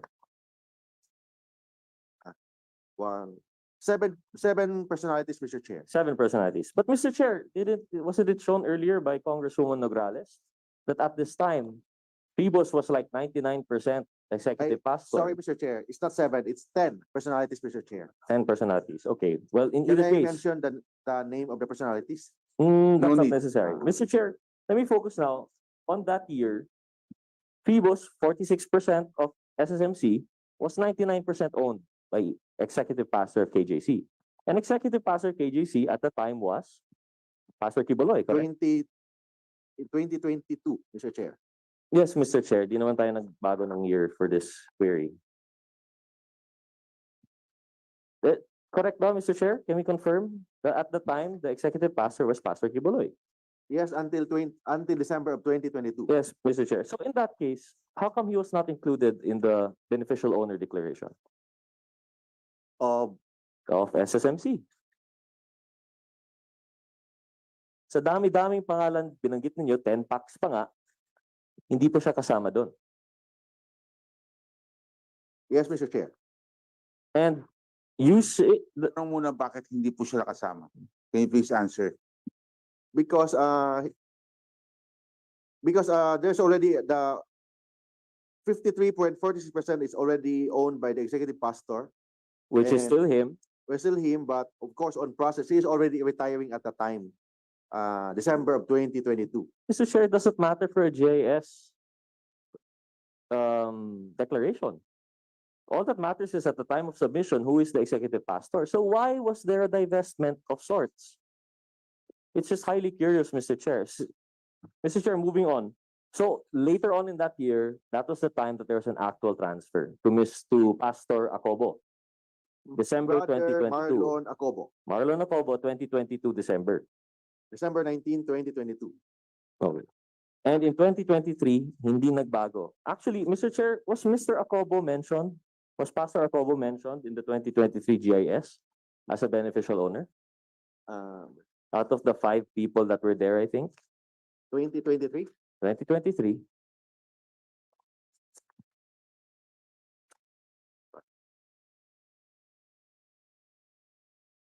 Here. In 2023, Mr. Chair, Beneficial owners na lang po, yung last Okay. page. no, Mr. Chair, only the executive pastor of the Kingdom of Jesus Christ. No, Mr. Chair, yung beneficial owner. Last page, Mr. Chair. Ito.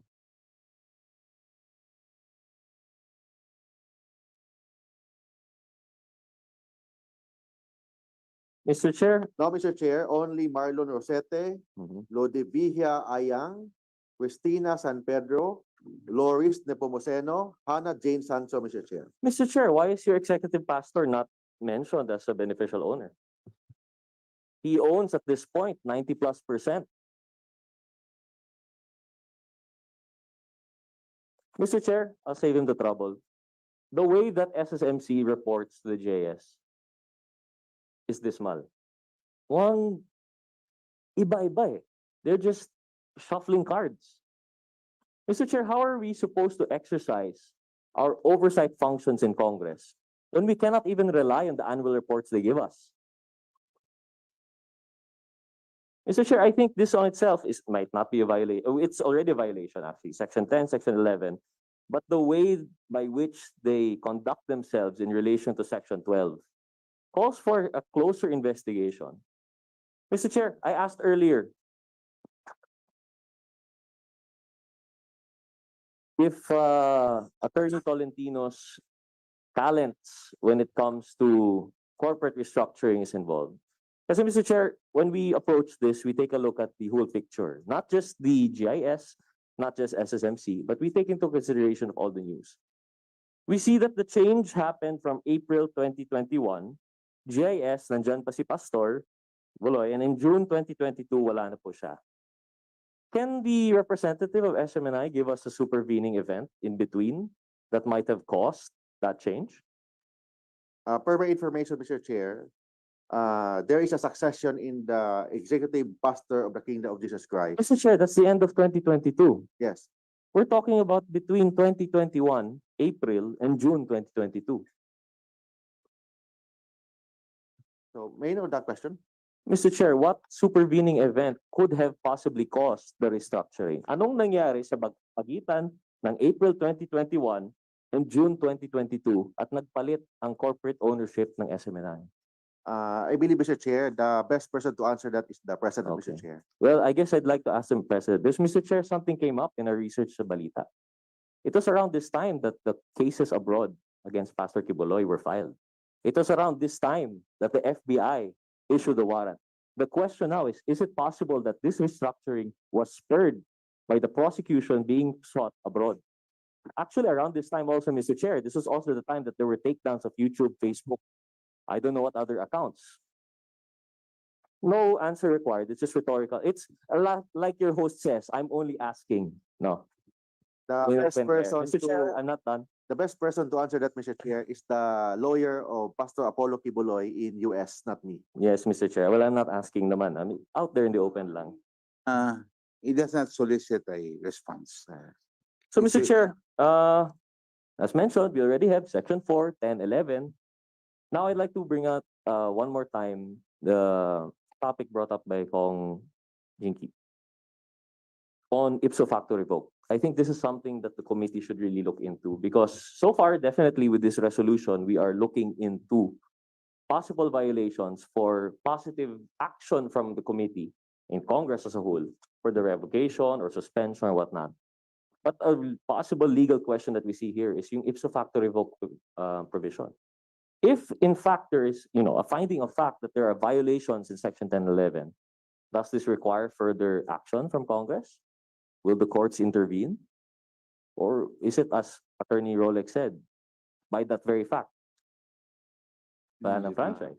Can I respond to that, Mr. Chair? Mr. Chair, I'm No. not asking. That's not a question addressed to you. It's not a Okay, question statement. addressed to the resource persons. It's a question addressed to us here Yes. as members of this body. So it's something I hope that we can consider very soon because we will be adjourning. So Yes. with that, Mr. Chair, I am now wrapping up my interpellation. Thank you very much, Mr. Chair. Okay, thank you very much. The Honorable Gutierrez. There are no other members that have listed or that would like to ask more. I'd just like to confirm and inform everyone that the committee is in receipt of two resolutions. House Resolution number 1425 referred to the Franchise Committee on November 14. Resolution directing the appropriate House Committee to conduct an inquiry in aid of legislation on the contractual relationship between Saraga Integrated Management Corporation of the Philippines and Bascog Network Global Consulting Services Corporation in relation to the prohibition under Section 12 of the Republic Act 10974, sponsored by the Honorable Ginto. Would you like to say anything to Honorable Ginto? Mr. Chair, for the interest of time, I move to adopt the whereas clauses of my resolution as my sponsorship speech. Okay, thank you very much, Honorable Ginto. And also, a second resolution that we are in receipt of and open for discussion is House Resolution number 1499, introduced by the Honorable Margarita Attorney Migs Nograles. A resolution urging the National Telecommunications Commission to suspend the operations of Suara Sub Media Corporation, operating under the name of Sunshine Media Network International, for violating the terms and conditions of the franchise under Republic Act 11422. The Honorable Migs Nograles is recognized. Thank you, Mr. Chair. Mr. Chair, respected colleagues, and to everyone present, good evening. Good evening na po. Legislative franchise is the privilege granted by the state through its legislative body and is subject to regulation by the state itself by virtue of its police power through its administrative agencies. A legislative franchise of a mass media company is not a right. It is a mere privilege that must be exercised with extreme caution because this industry is imbued with public interest. Unfortunately, it appears that Suarasog Media, operating under the business name Sunshine Media Network International, failed to exercise such caution. We can see under Section 4 and discussions today that there are violations already under RA 11422. And Suarasog has the responsibility to the public not to use its stations or facilities for the dissemination of deliberately false information or willful misrepresentation to the detriment of the public interest.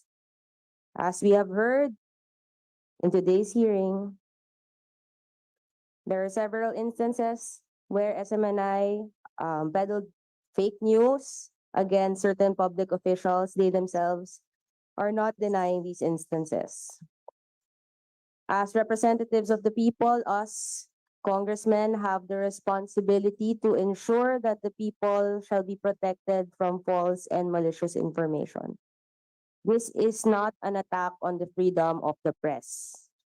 Rather, we are defending the right of the people to have an accurate and true reporting so that they can formulate honest opinions and thus contribute positively to society. So with that, Mr. Chair, I am introducing this resolution and urge the National Telecommunications Commissions to suspend the operations of Suarasog Corporation. Thank you. Discuss this particular bill. Mr. Chair, Yes, the Honorable Gutierrez. as this committee has been in receipt of this resolution and given the discussions posited earlier, May I respectfully move to amend perhaps the resolution if the sponsor would be so minded? Given the discussions earlier, we would like to first and foremost amend the last whereas clause to read as follows. Whereas it is the duty of the National Telecommunications Commission to immediately stop the deliberate dissemination of false information that may generate cynicism and mistrust on matters involving public interest, and to insert thereafter the following whereas clauses. Whereas under Section 10 of RA 11422, the grantee is mandated to seek prior approval of the Congress of the Philippines of any sale, lease, transfer, grant or use of rock, assignment of the franchise, or the rights and privileges acquired by the grantee under the franchise, nor any transfer of the controlling interest of the grantee. It was admitted by SMNI that there were changes in the corporate structure of the grantee and that no such prior approval was given by Congress. Whereas, under the same Section 10 of RA 11422, any change of ownership in the shares of stock of the grantee corporation shall be reported to Congress within 60 days from completion of the transfer. The SMNI admitted during the committee hearing on December 5, 2023, that there was no compliance with this provision when shares of stock were transferred to another entity, and this fact was only revealed in the annual report of the SMNI. Whereas it was also revealed during the same meeting that SMNI has failed and continues to fail to offer to the public at least 30% of its outstanding stock in any securities exchange in the Philippines, or to employ other methods of encouraging public participation by citizens and corporations operating public utilities, despite having the opportunity to do so since the renewal of its franchise, contrary to the express provision of Section 11 of Republic Act number 11422. Now therefore be it. And of course, as other matters subject to style that the sponsor might accept. Speak for or against this measure, I close the period of debate. And the amendments of the Honorable Gutierrez is put on record and entertained. What does the sponsor have to say with the amendments proposed by the Honorable Gutierrez? Mr. Chair, considering na nalabas naman po natin yung mga violations which we raised earlier this whole time, and yun naman po yung grounds na nalabas, I accept the amendments to the resolution. There's a motion to amend by addition by the Honorable Gutierrez, subject to style. Seconded by the Honorable Acop. The chair, no objections. Amendment is approved. Mr. Chair, Yes. I also would like to amend, if it's possible, that instead of the word urging, that we directing the NTC. As product of this. The Honorable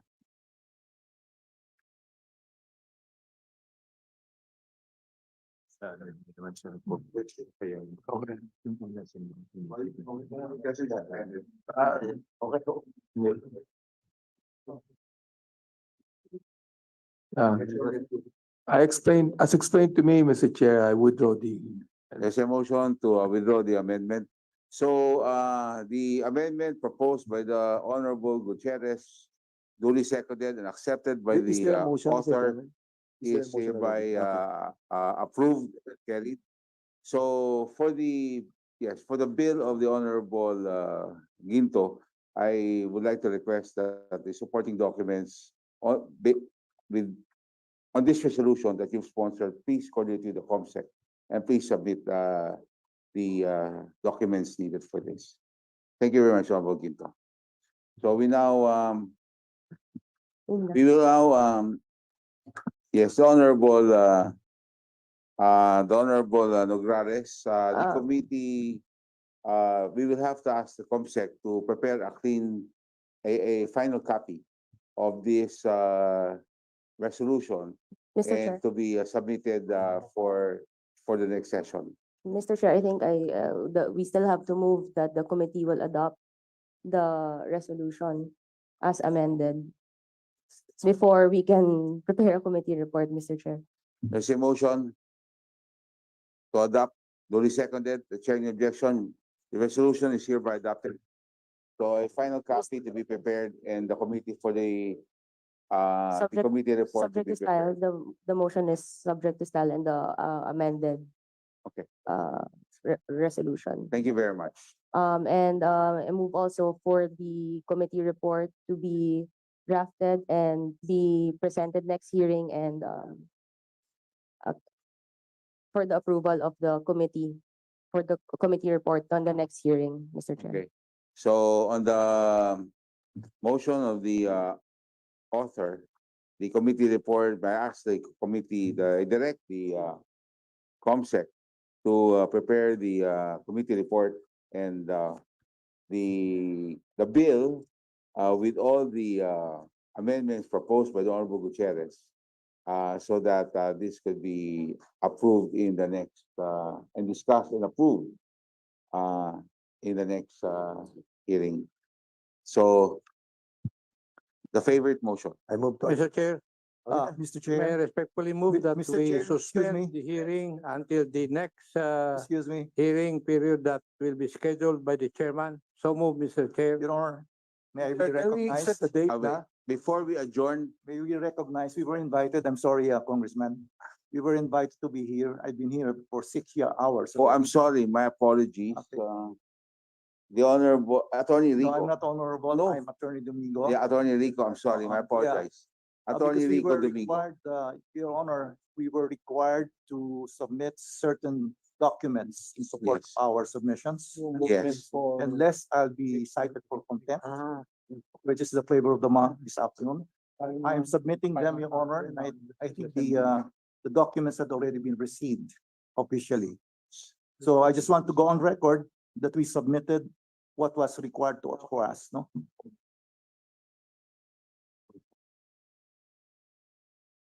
Okay, so Attorney Rico Domingo, Yes, my apologies. It's okay. Uh, It's okay. you're- I know. It's a Thank you very very much interesting. for the manifestation and and for the submission of the documents required from your office. And as what you call yourself, a media We are the offense? movement against disinformation. In fact, we were very active in addressing mad. Kami po yung mad. Your Honor, kami po ang mad. And we've been filing cases against the SMNI, Yes, the last of which was closer to the home. We are representing Congressman Franz Castro okay, thank in you, that grave threats. thank you. Can I ask the Honorable Stella Kimbo, she just has a request. Yes, Attorney, thank you for Yes, ma'am. being with us the whole day, the whole afternoon till 9 o'clock. Sir, since you're here and I'm sure that you were listening intently regarding the discussion on fake news earlier, would you care to submit a position paper on that? There was a Definitely, ma'am. discussion on Yeah. the absence of a Look, a Okay. law with respect to fake news. And Yes, ma'am. therefore, a question mark on the illegality of fake news. We will So make if you an can- extensive, comprehensive study on that.